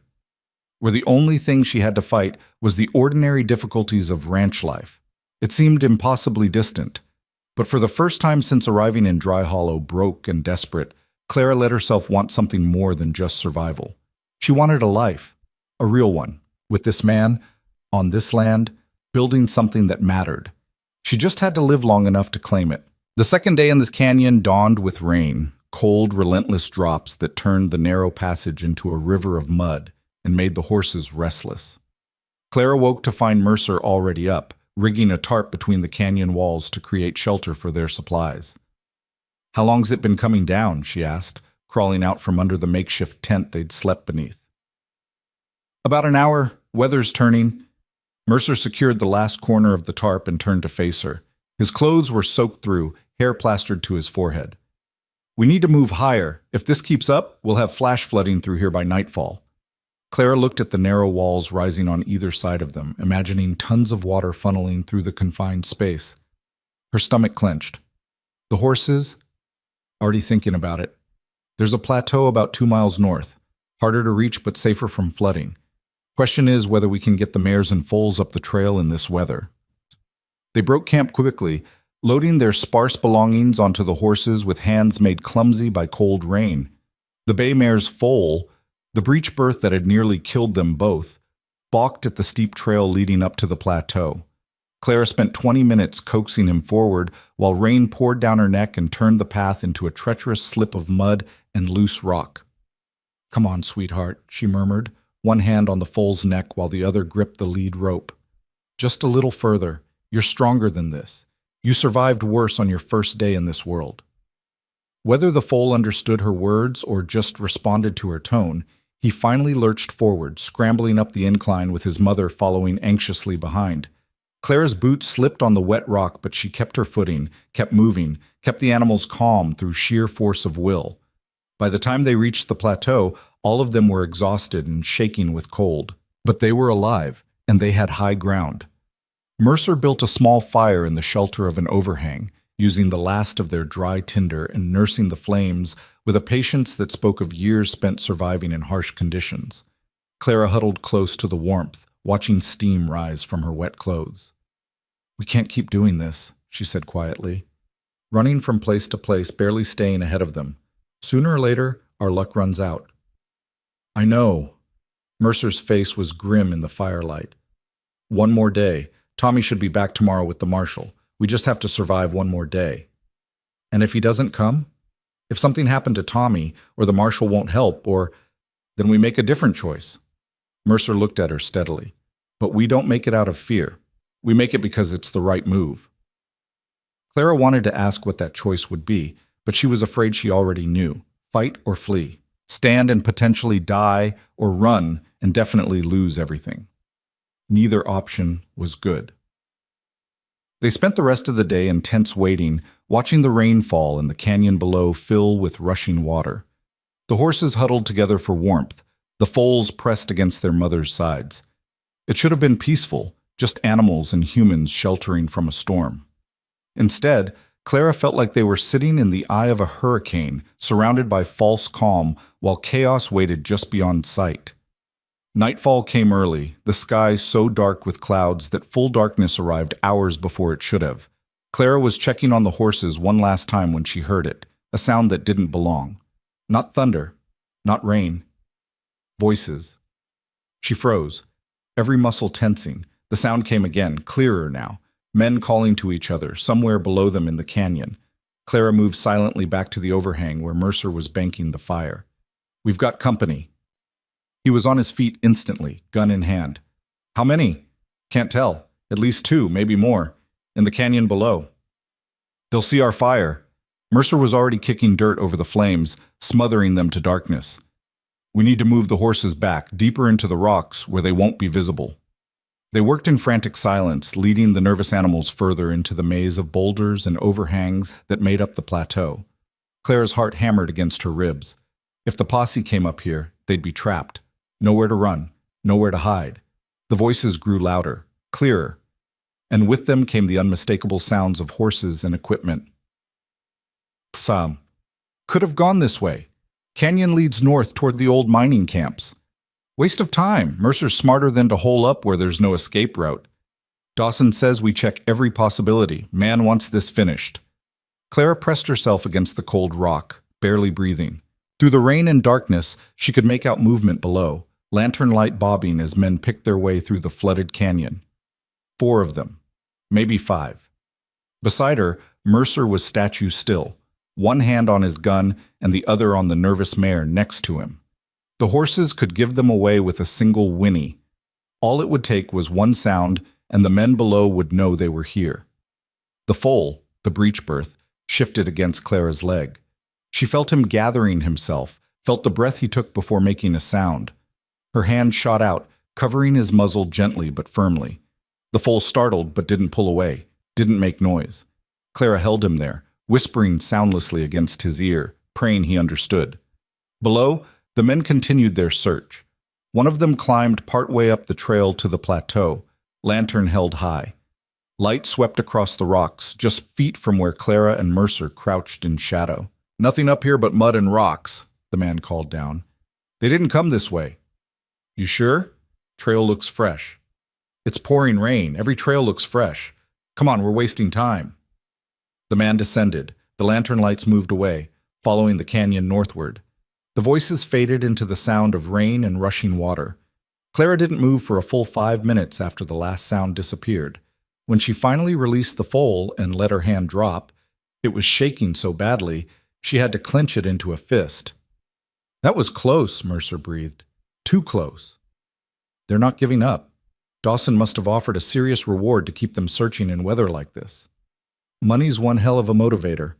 Mercer moved cautiously back toward where their supplies were cached. "We can't stay here.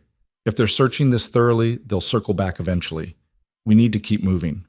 Clara looked at the rain, the darkness, the exhausted horses. "And this? At night? One wrong step and we'll break our necks."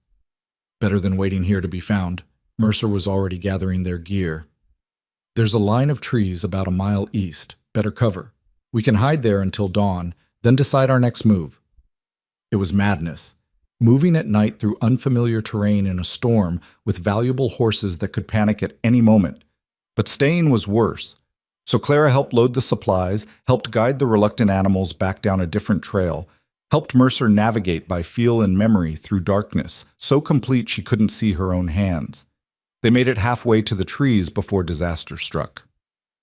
The roan mare, the one who'd foaled so easily Clara's first night, stepped wrong. Clara heard the snap of bone, heard the mare scream, felt the world tilt sideways as the horse went down. "No!" Clara threw herself toward the fallen animal, hands searching frantically in the darkness. The mare was thrashing, trying to stand on a leg that wouldn't support her weight. Clara's fingers found the break, a clean fracture just above the fetlock. Fatal. In this terrain, with no vet and no supplies to set it properly, absolutely fatal. "Clara," Mercer's voice was gentle. "You know what has to be done." "No. We can splint it. We can—" "In the middle of nowhere? In a storm? With men hunting us?" Mercer knelt beside her, his hand on her shoulder. "She's in pain. The kindest thing we can do is end it." Clara's throat closed. She knew he was right, knew there was no saving the mare, but this horse had been her first success, her first proof that she could do this work. Killing her felt like killing a piece of hope. "I'll do it," Mercer said quietly. "You don't have to watch." "No." Clara's voice was rough. "She's my responsibility. I'll do it." Mercer handed her his pistol without argument. Clara pressed it to the mare's head, whispering apologies the horse couldn't understand, and pulled the trigger. The gunshot echoed across the plateau like thunder. The mare went still. And in the sudden silence that followed, Clara heard shouts from the canyon below. The posse had heard. "Run!" Mercer grabbed the lead ropes of the remaining horses. "Clara, we have to run now!" Clara stumbled to her feet, her hands still shaking from the recoil, from the finality of what she'd just done. Behind them, she could hear the posse mobilizing, shouts and curses, and the sounds of men scrambling up the trail. They ran, through darkness and rain and terrain that tried to kill them with every step. The horses were panicked now, picking up on the humans' fear, fighting the lead ropes and making every yard a battle.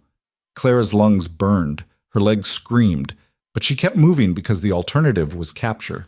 The trees materialized from the darkness like salvation, tall pines that blocked some of the rain and provided cover from sight. Mercer pulled them deep into the forest, off any visible trail, into a tangle of undergrowth that would hide them if they were lucky. They collapsed against tree trunks, gasping for air, while the horses stamped nervously nearby. Clara could hear the posse in the distance, closer than before but not close enough to see them. Not yet. "We can't keep the horses," Mercer said between ragged breaths. "They make too much noise, leave too many tracks." Clara's head snapped toward him. "You want to abandon them? After everything we did to protect them?" "I want us to survive. The horses are valuable, but they're not worth our lives." Mercer's face was anguished. "We let them go. They'll find their way back to the ranch eventually, or someone else will find them. But Clara, we can't keep running with them. Not anymore." Every instinct Clara had rebelled against the idea. These horses were why she'd stayed, why she'd fought. Letting them go felt like admitting defeat, but the voices in the distance were getting closer. And Mercer was right. They couldn't stay ahead of the posse while herding animals. "All right," she said, the words tasting like ash. "We let them go." They removed the halters and lead ropes, giving the horses their freedom. The animals stood confused for a moment, then moved away into the darkness, the mares calling softly to their foals. Clara watched them disappear and felt something break in her chest. "Come on," Mercer took her hand. "We need to put distance between us and the posse before they realize we're not with the horses anymore." They moved through the forest like ghosts, using every skill they'd learned over weeks of evading pursuit. Behind them, Clara heard the moment when the posse found the horses, shouts of triumph that made her stomach twist. Let them think they'd won. Let them think the chase was over. By dawn, Clara and Mercer were 10 miles away, holed up in a root cellar beneath an abandoned farmhouse that looked like it hadn't seen human occupation in a decade. They were soaked, exhausted, filthy, and down to the supplies they could carry on their backs. But they were alive. "One more day," Clara said, her voice barely audible. "Tommy should be back today." Mercer pulled her close, and Clara let herself lean against him, drawing strength from his solid presence. They'd lost the horses, lost their shelter, lost almost everything except each other and the slim hope that help was coming. It had to be enough. They dozed in shifts through the morning, too tired to stay fully awake, but too wired to truly sleep. Clara dreamed of horses and gunfire and hands around her throat. She woke gasping to find Mercer's arms around her, his voice murmuring reassurances. "We're all right. You're safe. I've got you." Safe was relative, but in that moment, in his arms, Clara almost believed it. Afternoon brought the sound of horses, multiple riders approaching the abandoned farm. Clara and Mercer pressed themselves into the darkest corner of the root cellar, guns drawn, hardly daring to breathe. The footsteps above their heads were heavy, deliberate, men searching the house. "Nothing here. Place has been empty for years." "Check it anyway. Dawson wants them found." Boots crossed the floor directly above Clara's head. She could see dust filtering down through the gaps in the floorboards, disturbed by the movement. If the searchers found the cellar door, but they didn't. After 10 agonizing minutes, the footsteps retreated. Horses rode away. Silence returned. Clara let out a breath she hadn't realized she'd been holding. "How much longer can we keep this up?" "However long it takes." But Mercer's voice lacked conviction. They both knew they were running on borrowed time. Sunset came with clear skies. The storm had finally passed. Mercer risked climbing out of the cellar to scout their surroundings while Clara stayed below with the guns. He returned 20 minutes later with news that made Clara's heart sink. "There's a rider coming from the south, alone, moving fast." "Posse?" "Don't think so. Riding style is wrong. Looks more urgent than search pattern." Mercer's jaw tightened.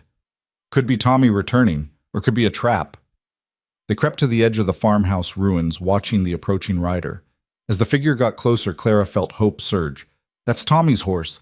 I'd recognize that gray anywhere. They stepped into view, guns ready but not raised. Tommy pulled up hard when he saw them, his young face splitting into a grin of relief. Mr. Mercer! Miss Clara! Thank heaven I found you! He swung down from his horse, words tumbling out. I got to the territorial office, talked to Marshal Hayes myself, told him everything just like you said. Clara's hands clenched. And? He's coming. Should be here by tomorrow morning with a federal deputy and paperwork to investigate Dawson. Says if everything you told me is true, the sheriff's done. Tommy's grin widened. You just gotta stay free until then. Relief made Clara's knees weak. One more night. They just had to survive one more night. Where's the posse now? Mercer asked. Scattered all over looking for you, but most of them are focused north. They found your horses wandering near the old mining camp and figure you can't be far from there. Tommy looked between them, taking in their disheveled appearance. You look like you've been through hell. Close enough, Clara said. Tommy, you need to get out of here before someone sees you with us. If Dawson finds out you helped us. Already thought of that. Pa sent me to my aunt's place 2 towns over the moment I got back. Far as anyone knows, I'm visiting family. Tommy remounted his horse. You two just stay alive until morning. The marshal's bringing the law, the real law, and then this whole mess gets sorted proper. He rode off before either of them could respond, disappearing into the gathering dusk. Mercer turned to Clara. One more night. One more night, she echoed. We can do that. They returned to the root cellar as full darkness fell, taking turns on watch while the other rested. Clara found herself unable to sleep despite her exhaustion. They were so close to the end of this nightmare. But close also meant vulnerable. This was when desperate men made desperate moves. She was proven right just after midnight. Mercer was on watch when he heard them, horses approaching from multiple directions surrounding the farmhouse. Not searching, hunting. Clara? His voice was urgent but quiet. We've got company. A lot of company. She was up instantly, gun in hand. Through the gaps in the cellar door, they could see lantern light flooding the yard above. Mercer! Dawson's voice rang out, loud and false cheerful. I know you're here. Your boy Tommy led us right to you, not intentionally, of course. We followed him from town. Smart kid, but not smart enough. Clara's stomach dropped. They'd been betrayed by their own rescue. Come on out, Dawson continued. You and your little ranch hand. Make this easy on yourselves. I've got 20 men surrounding this place. You're not getting out. Mercer's hand found Clara's in the darkness. The back exit, through the old storm drain. It's our only chance. They'll have it covered. Maybe. But it's better than staying here. Mercer pulled her toward the far corner of the cellar where a rusted grate covered a drain that led out to the fields beyond. On 3. We go fast and we don't stop. Clara's heart hammered. This was it. Do or die. Literally. 1. Mercer gripped the grate. 2. But Clara checked her gun one last time. 3. The grate came free with a screech of metal. They dropped into the drain, barely big enough to crawl through, and scrambled forward as shouts erupted behind them. Gunfire rang out, bullets punching through the floorboards above their heads. The drain opened into a culvert that emptied into the field. Clara emerged gasping, covered in mud and rust, and ran. Mercer was right behind her, and behind him. Gunfire. Close enough that Clara felt the bullet pass her head. They made it to the tree line as lanterns converged on their position. The forest swallowed them, darkness providing cover that wouldn't last long. They'll search all night, Mercer panted as they crashed through undergrowth. We need to get to high ground, somewhere we can defend. The old church. Clara's mind raced through the geography she'd learned. On the ridge 5 miles east, stone walls, good sight lines. We could hold it until the marshal arrives. Can we make 5 miles with them on our heels? We have to. They ran, through darkness and exhaustion and the sounds of pursuit that never seemed to fade. Clara's lungs burned. Her legs felt like they were made of lead, but she kept moving because Mercer's hand was in hers and stopping meant dying. The church appeared on the ridge like a miracle. A small stone structure with a collapsed roof but walls that had withstood a century of weather. They scrambled inside just as lantern light appeared in the valley below. "Barricade the door," Mercer ordered, already shoving a fallen beam across the entrance. "Windows too. Anything that'll slow them down." They worked frantically, using debris and broken pews to create barriers. It wasn't much, but it was something. The posse reached the church just as the first hint of dawn touched the eastern sky. Dawson's voice rang out, confident and mocking. "Last chance, Mercer. Come out now and I'll make this quick. Make me dig you out, and I promise you'll regret it." Mercer positioned himself at one window, Clara at another. They had maybe 20 rounds between them. Against 20 men, it wouldn't be enough, but they'd survived impossible odds before. "What do you say, Clara?" Mercer asked quietly. "Go down fighting or surrender and hope for mercy?" Clara thought about everything she'd survived to get here. The poverty and desperation that had driven her to Dry Hollow. The brutal work and constant danger. The night she'd almost died with hands around her throat. The mare she'd killed with her own hand. She'd come too far to quit now. "Fighting," she said firmly. "Always fighting." Mercer's smile was fierce and proud. "That's my girl." The first shots rang out as the sun crested the horizon, painting the sky in shades of gold and red. Clara fired back, each shot carefully aimed, making every bullet count. Beside her, Mercer did the same. They held the church for 30 minutes. 40, an hour. Men fell back, regrouped, charged again. The walls held, the barricades held, but they were running out of ammunition. Clara was down to her last 3 bullets when she heard it.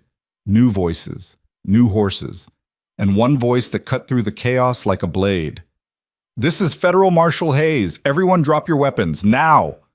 The gunfire stopped. Clara risked a glance out the window and saw riders pouring over the ridge, men in federal badges, guns drawn, surrounding Dawson's posse. The cavalry had arrived. Literally. Dawson tried to spin the situation, tried to claim authority, but Marshal Hayes wasn't having it. Clara watched through the window as the marshal produced documents, made arrests, systematically dismantled the corrupt sheriff's lies with evidence and federal authority. It was over. Mercer pulled her away from the window, and they collapsed against the stone wall together, shaking with exhaustion and relief. They'd survived. Against impossible odds, through nightmare after nightmare, they'd survived. "We did it," Clara whispered. "You did it." Mercer's arm tightened around her shoulders. "You could have run a dozen times, should have run, but you stayed. You fought. You—" His voice broke. Clara turned to face him and saw tears tracking through the dirt on his face. "Hey," she said softly, cupping his face with her filthy hands. "We both did it, together, like we said." He kissed her then, hard and desperate, and full of everything they'd been through. When they pulled apart, the sun was fully up, and Marshal Hayes was calling for them to come out. They emerged from the church to find Dawson in chains, his posse scattered and arrested, and justice finally arriving in Dry Hollow. The marshal took their statements, examined their evidence, and within hours had built a case that would see Dawson and his associates imprisoned for years. Tommy appeared with Shaw, both of them grinning with relief at finding Mercer and Clara alive. "The horses made it back to the ranch," Shaw reported. "All of them. Lightning's got some scrapes, but nothing serious. The mares and foals are fine." Clara felt tears prick her eyes. They hadn't lost everything after all.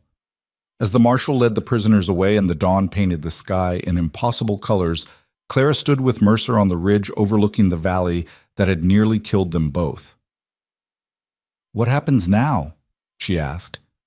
Mercer was quiet for a long moment. Then he turned to face her fully, taking both her hands in his. "Now," he said, "I ask you a question I should have asked weeks ago. This ranch, this life, it's not easy. It's dangerous and brutal, and it'll test you every single day. But Clara, I can't imagine doing it without you anymore. So I'm asking—" He paused, his eyes searching hers. "Will you stay, not as an employee, as a partner, equal stake, equal say, equal everything?" Clara's heart was too full for words, so she answered the only way that made sense. Yes. The word hung in the air between them like a promise, like a vow spoken without ceremony but carrying more weight than any ritual could provide. Mercer's hands tightened around Clara's, and for a moment they just stood there on that ridge. Two people who'd been forged into something unbreakable by fire and fear and the simple refusal to give up. Yes, Clara said again, stronger this time. Equal partners. In everything. The smile that broke across Mercer's face transformed him. Gone was the hard, guarded man who'd held a gun on her that first night. In his place was someone who'd remembered how to hope, but the moment was shattered by Shaw's voice calling up from below. Hate to interrupt, but the marshal wants both of you back at the ranch. Says there's paperwork that needs handling while the evidence is fresh.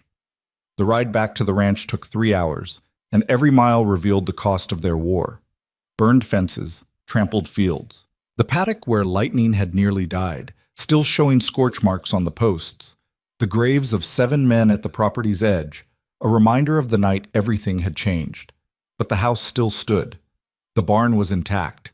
And when they crested the final rise, Clara saw all the horses, every single one they'd released in desperation, grazing peacefully in the north pasture as if nothing had happened. They came home, she whispered. Of course they did. Mercer's voice was rough with emotion. This is their home. Same as it's ours. Marshal Hayes had set up a temporary office in Mercer's kitchen, paperwork spread across the table in organized chaos. He was a man in his 50s with silver hair and sharp eyes that missed nothing, the kind of lawman who'd built his reputation on being thorough and incorruptible. Mr. Mercer, Miss Whitmore. He gestured to chairs. Sit. We've got a lot to cover. Over the next several hours, they walked Hayes through everything. The rustling attempts, Dawson's corruption, the escalating violence. Clara's hands shook as she recounted the night hands had closed around her throat, but Mercer's steady presence beside her kept her voice from breaking. Hayes took notes, asked pointed questions, and slowly built a case that was airtight. By the time the sun was setting, he sat back with satisfaction. Dawson's done. So are his associates. The evidence you've gathered, combined with testimony from Tommy and several townspeople who've been too afraid to speak up until now, it's enough to put them away for 20 years minimum. Hayes closed his notebook. There'll be a trial, of course. You'll both need to testify. But the outcome isn't in doubt. What about the ranch? Mercer asked. The false warrant, the charges against me? Dismissed. All of it. You've got federal documentation clearing your name and compensation coming for damages suffered during Dawson's illegal pursuit. Hayes pulled out another set of papers. Which brings me to the next matter. Miss Whitmore, you said Mr. Mercer offered you a partnership in this property? Clara blinked, surprised. Yes, sir. Just this morning. Then you'll want this done properly. Legal. I've drawn up standard partnership papers. Equal ownership, equal decision-making authority, equal distribution of profits and losses. You both sign, I witness, and it's filed with the territorial office. Hayes slid the documents across the table. Assuming that's what you both want. Clara looked at Mercer, saw the same certainty in his eyes that she felt in her chest. They'd earned this. Bled for this. Nearly died for this. That's what we want, Mercer said. They signed side by side, their names on the same line. Caleb Mercer and Clara Whitmore, equal partners in the Double M Ranch. Shaw and Hayes witnessed, making it official. When it was done, Clara felt something shift inside her. For the first time since leaving Ohio, she wasn't adrift, wasn't temporary. She belonged somewhere, to something, with someone. She had a home. Marshal Hayes left the next morning with his prisoners in chains and promises to keep them informed about the trial. Shaw stayed on another week, helping repair the worst of the damage and teaching Clara advanced shooting techniques that made Mercer shake his head in amused exasperation. You're making her more dangerous than she already was, Mercer complained, watching Clara hit 10 targets in rapid succession. That's the idea. Shaw reloaded his rifle. World's a dangerous place. Woman's got a right to be dangerous back. On Shaw's last day, he pulled Clara aside while Mercer was working with Lightning in the training pen. You know what you're getting into with him? Shaw asked without preamble. Clara didn't pretend to misunderstand. I know he's complicated, guarded. That trust doesn't come easy for him. That's putting it mildly. Shaw was quiet for a moment. We served together in some bad situations. Saw things, did things that mark a man. Caleb came out of it harder than most. Spent years thinking the only thing he could count on was himself and his land. What changed? You did. Shaw's smile was slight but genuine. First time I saw him after getting his message, he was different, softer around the edges. Took me a while to figure out why, but watching you two together, it's clear.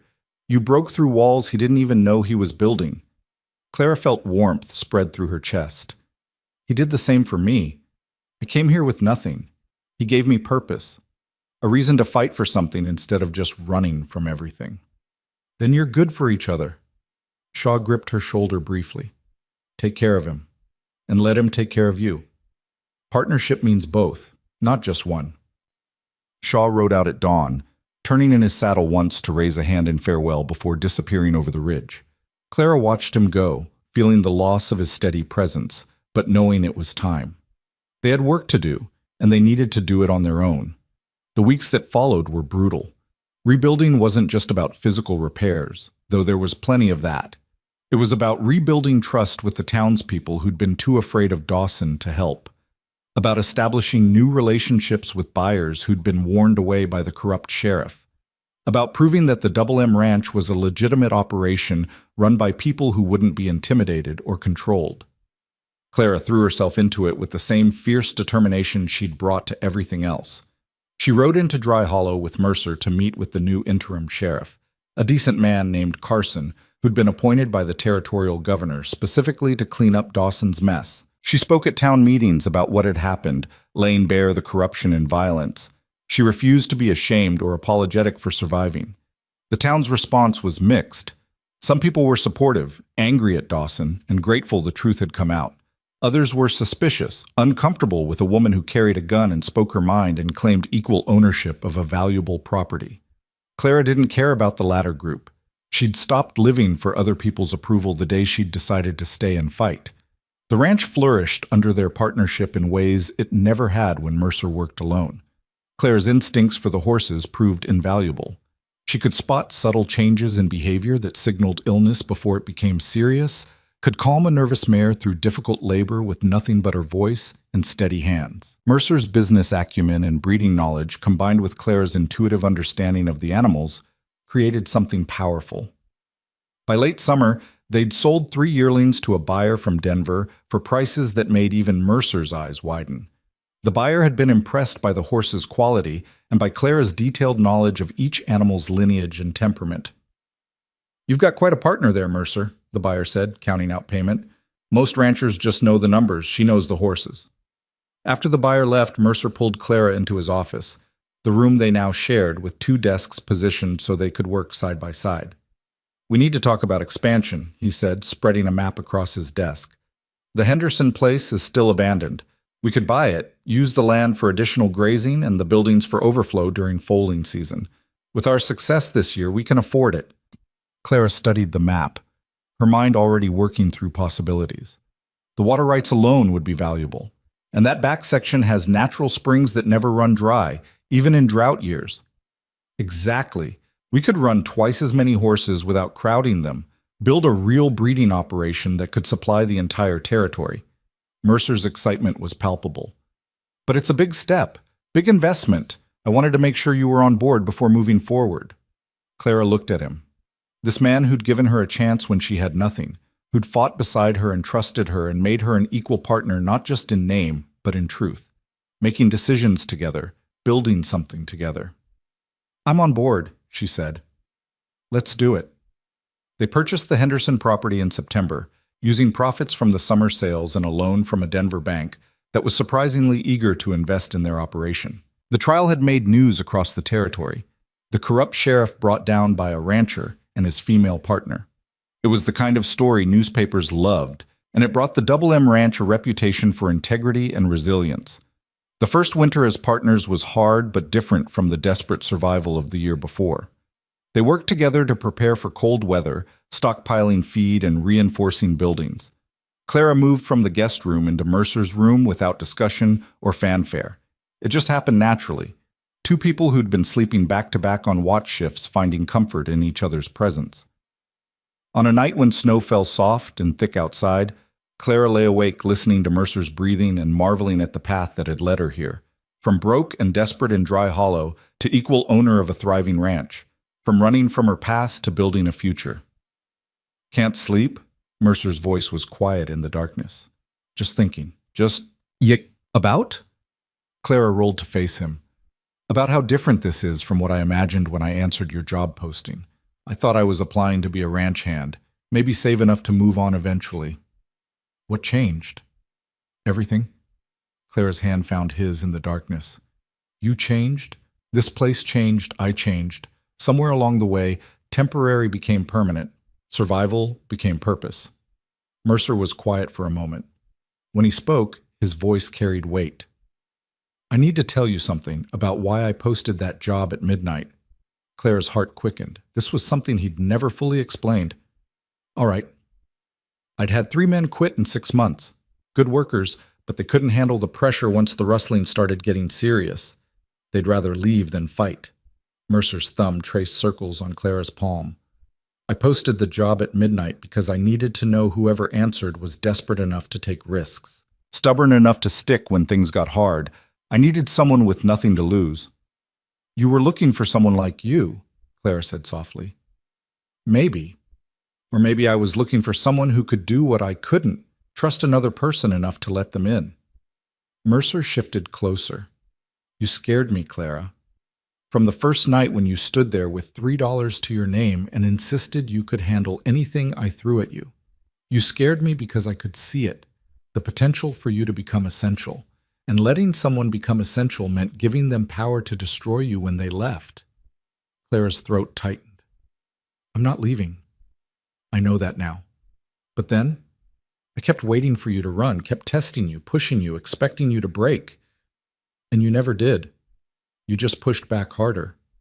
Mercer's voice softened.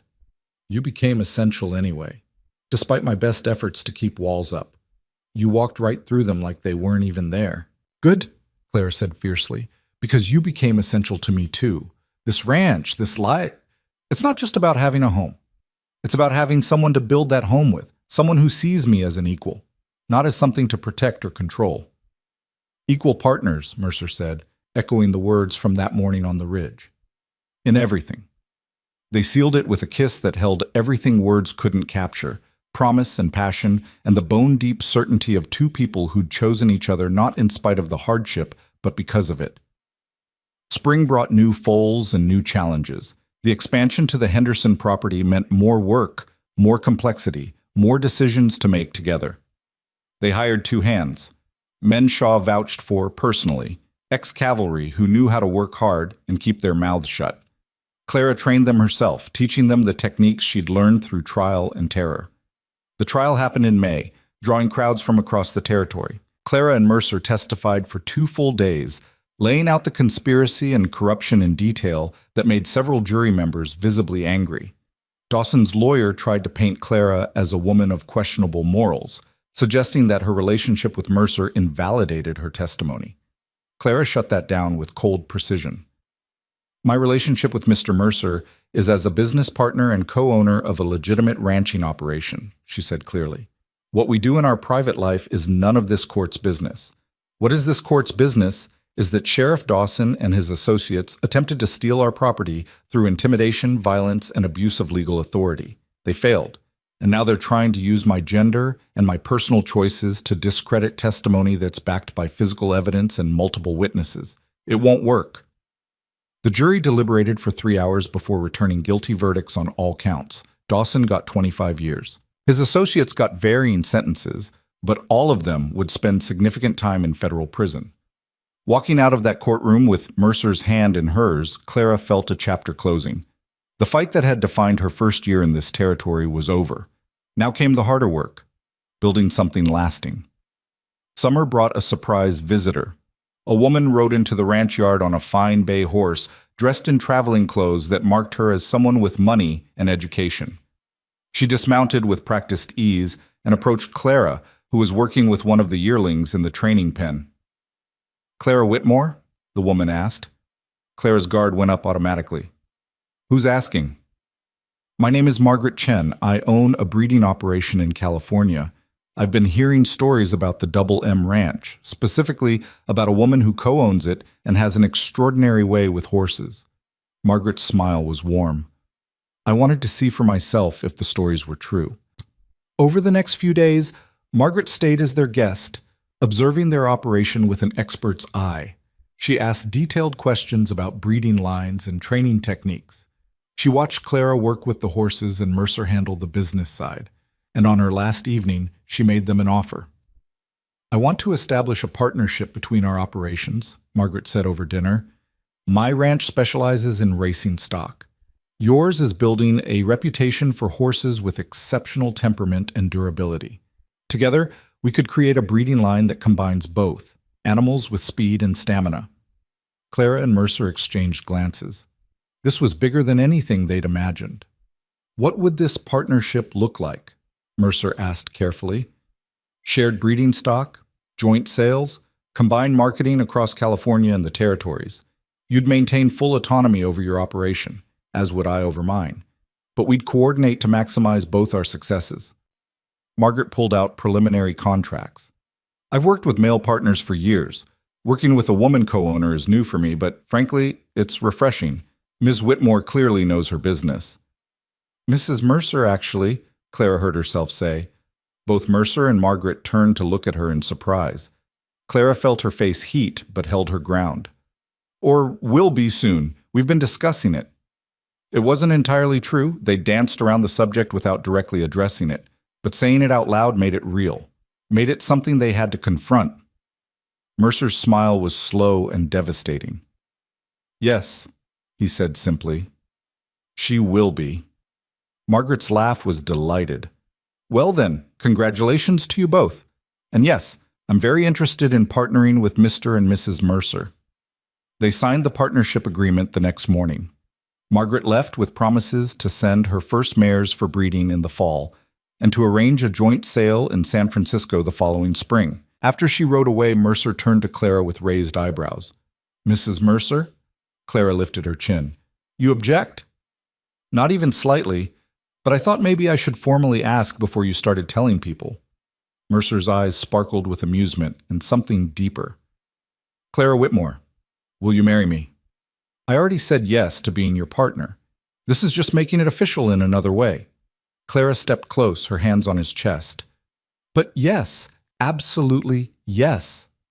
They were married in August by a traveling minister, with Shaw riding in to stand as witness along with Tommy and his father. The ceremony was simple, held on the ridge where they'd stood that dawn after surviving the final attack. Clara wore a new dress, the first truly new piece of clothing she'd owned in years, and Mercer wore his best suit. But what mattered wasn't the clothes or the ceremony. It was the vows they spoke to each other, witnessed by friends and the land they'd fought to keep. "I promise to be your equal partner in all things," Mercer said, his voice steady and sure. "To trust your judgment, respect your strength, and stand beside you through whatever comes." "I promise to build this life with you," Clara responded. "To fight for what we create together, to never run when things get hard, and to remind you every day that you're not alone in this anymore." They sealed it with a kiss as the sun set over their land, painting the sky in shades of gold and crimson. The first year of their marriage was also the first year the Double M Ranch turned a significant profit. The partnership with Margaret Chen brought new opportunities and new markets. Their reputation grew, not just for quality horses, but for being an operation run on integrity and innovation. Clara became known in ranching circles as a woman who'd earned her position through skill and grit, not through marriage or inheritance. She spoke at agricultural meetings about breeding techniques and sustainable grazing practices. She wrote articles for farming journals about recognizing early signs of illness in horses. She became someone young women in the territory looked to as proof that they could build lives on their own terms. But it was the quiet moments Clara treasured most. Evenings on the porch with Mercer, reviewing the day's work and planning tomorrow's. Mornings in the barn helping a mare through labor, Mercer's steady presence beside her. The simple rhythm of partnership that had become as natural as breathing. 2 years after Clara had arrived in Dry Hollow with $3 in desperation, she stood in the barn watching the newest foal take his first wobbly steps. This one was special. Out of Lightning and one of Margaret's finest racing mares, A combination that could produce something extraordinary. Mercer appeared beside her, his arm sliding around her waist in a gesture that had become automatic. "What are you thinking?" "That I almost didn't come here. That night in Kansas City when my friend stole my money, I was so close to giving up completely, just accepting that I was meant to fail." Clara leaned into Mercer's warmth. "If I had, I would have missed all of this." "Then I'm glad you're too stubborn to give up." "Me too." Clara watched the foal nuzzle his mother, seeking milk. New life, new possibility, the future they were building one day at a time. "You know what the best part is?"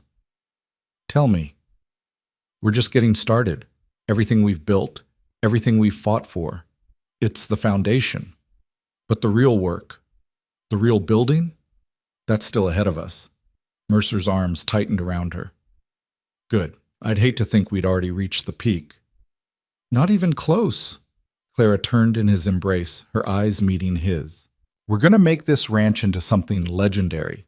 Horses that carry our brand will be known across the country. People will tell stories about what we built here. People already tell stories. About the woman who showed up with nothing and helped bring down a corrupt sheriff.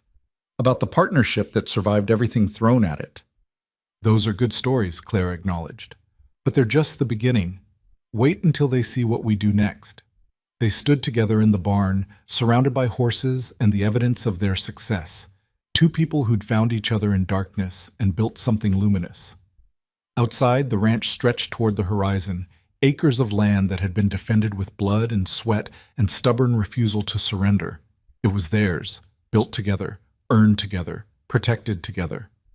Clara had arrived in Dry Hollow looking for a job that would keep her alive another month. She'd found a purpose that would sustain her lifetime. She'd found a partner who met her strength with his own. She'd found a home worth fighting for, and the courage to keep fighting when everything seemed lost. She'd found herself. Years later, when people asked how the Double M Ranch became one of the most successful breeding operations in the West, Clara and Mercer would share a look that held their entire history. Then one of them would smile and say, "It started with a midnight job posting and a woman desperate enough to answer it." But that was only part of the truth. The real truth was deeper, more complex, and infinitely more valuable. It started with two people who refused to give up, who chose to trust when trust seemed impossible, who built partnership on a foundation of equal respect and shared struggle, who proved that strength wasn't about never being afraid, it was about fighting anyway. It started with a woman who had nothing left to lose discovering she had everything to gain. And it was only the beginning. The foal in the stall took another step, stronger this time. His mother whinnied encouragement. In the rafters above, birds nested in the beams of a barn that had survived fire and violence and time. Life continued, brutal and beautiful and relentless. And Clara Mercer, no longer Whitmore, no longer alone, no longer afraid, stood ready to meet it. Together with the man beside her on the land they'd defended, building the future they'd earned. Every day was a choice to fight for what mattered. Every morning was a renewal of the vow they'd made to each other and to this life. And every night, as the sun set over the ranch and painted the sky in impossible colors, Clara counted her blessings, not in wealth or status or the things she owned, but in the fact that she'd found the courage to stay when running would have been easier, in the partnership that had become the foundation of everything, in the home she'd built with her own hands and defended with her own strength, in the simple, powerful truth that she belonged here. She'd arrived with nothing and built everything. And she was just getting started.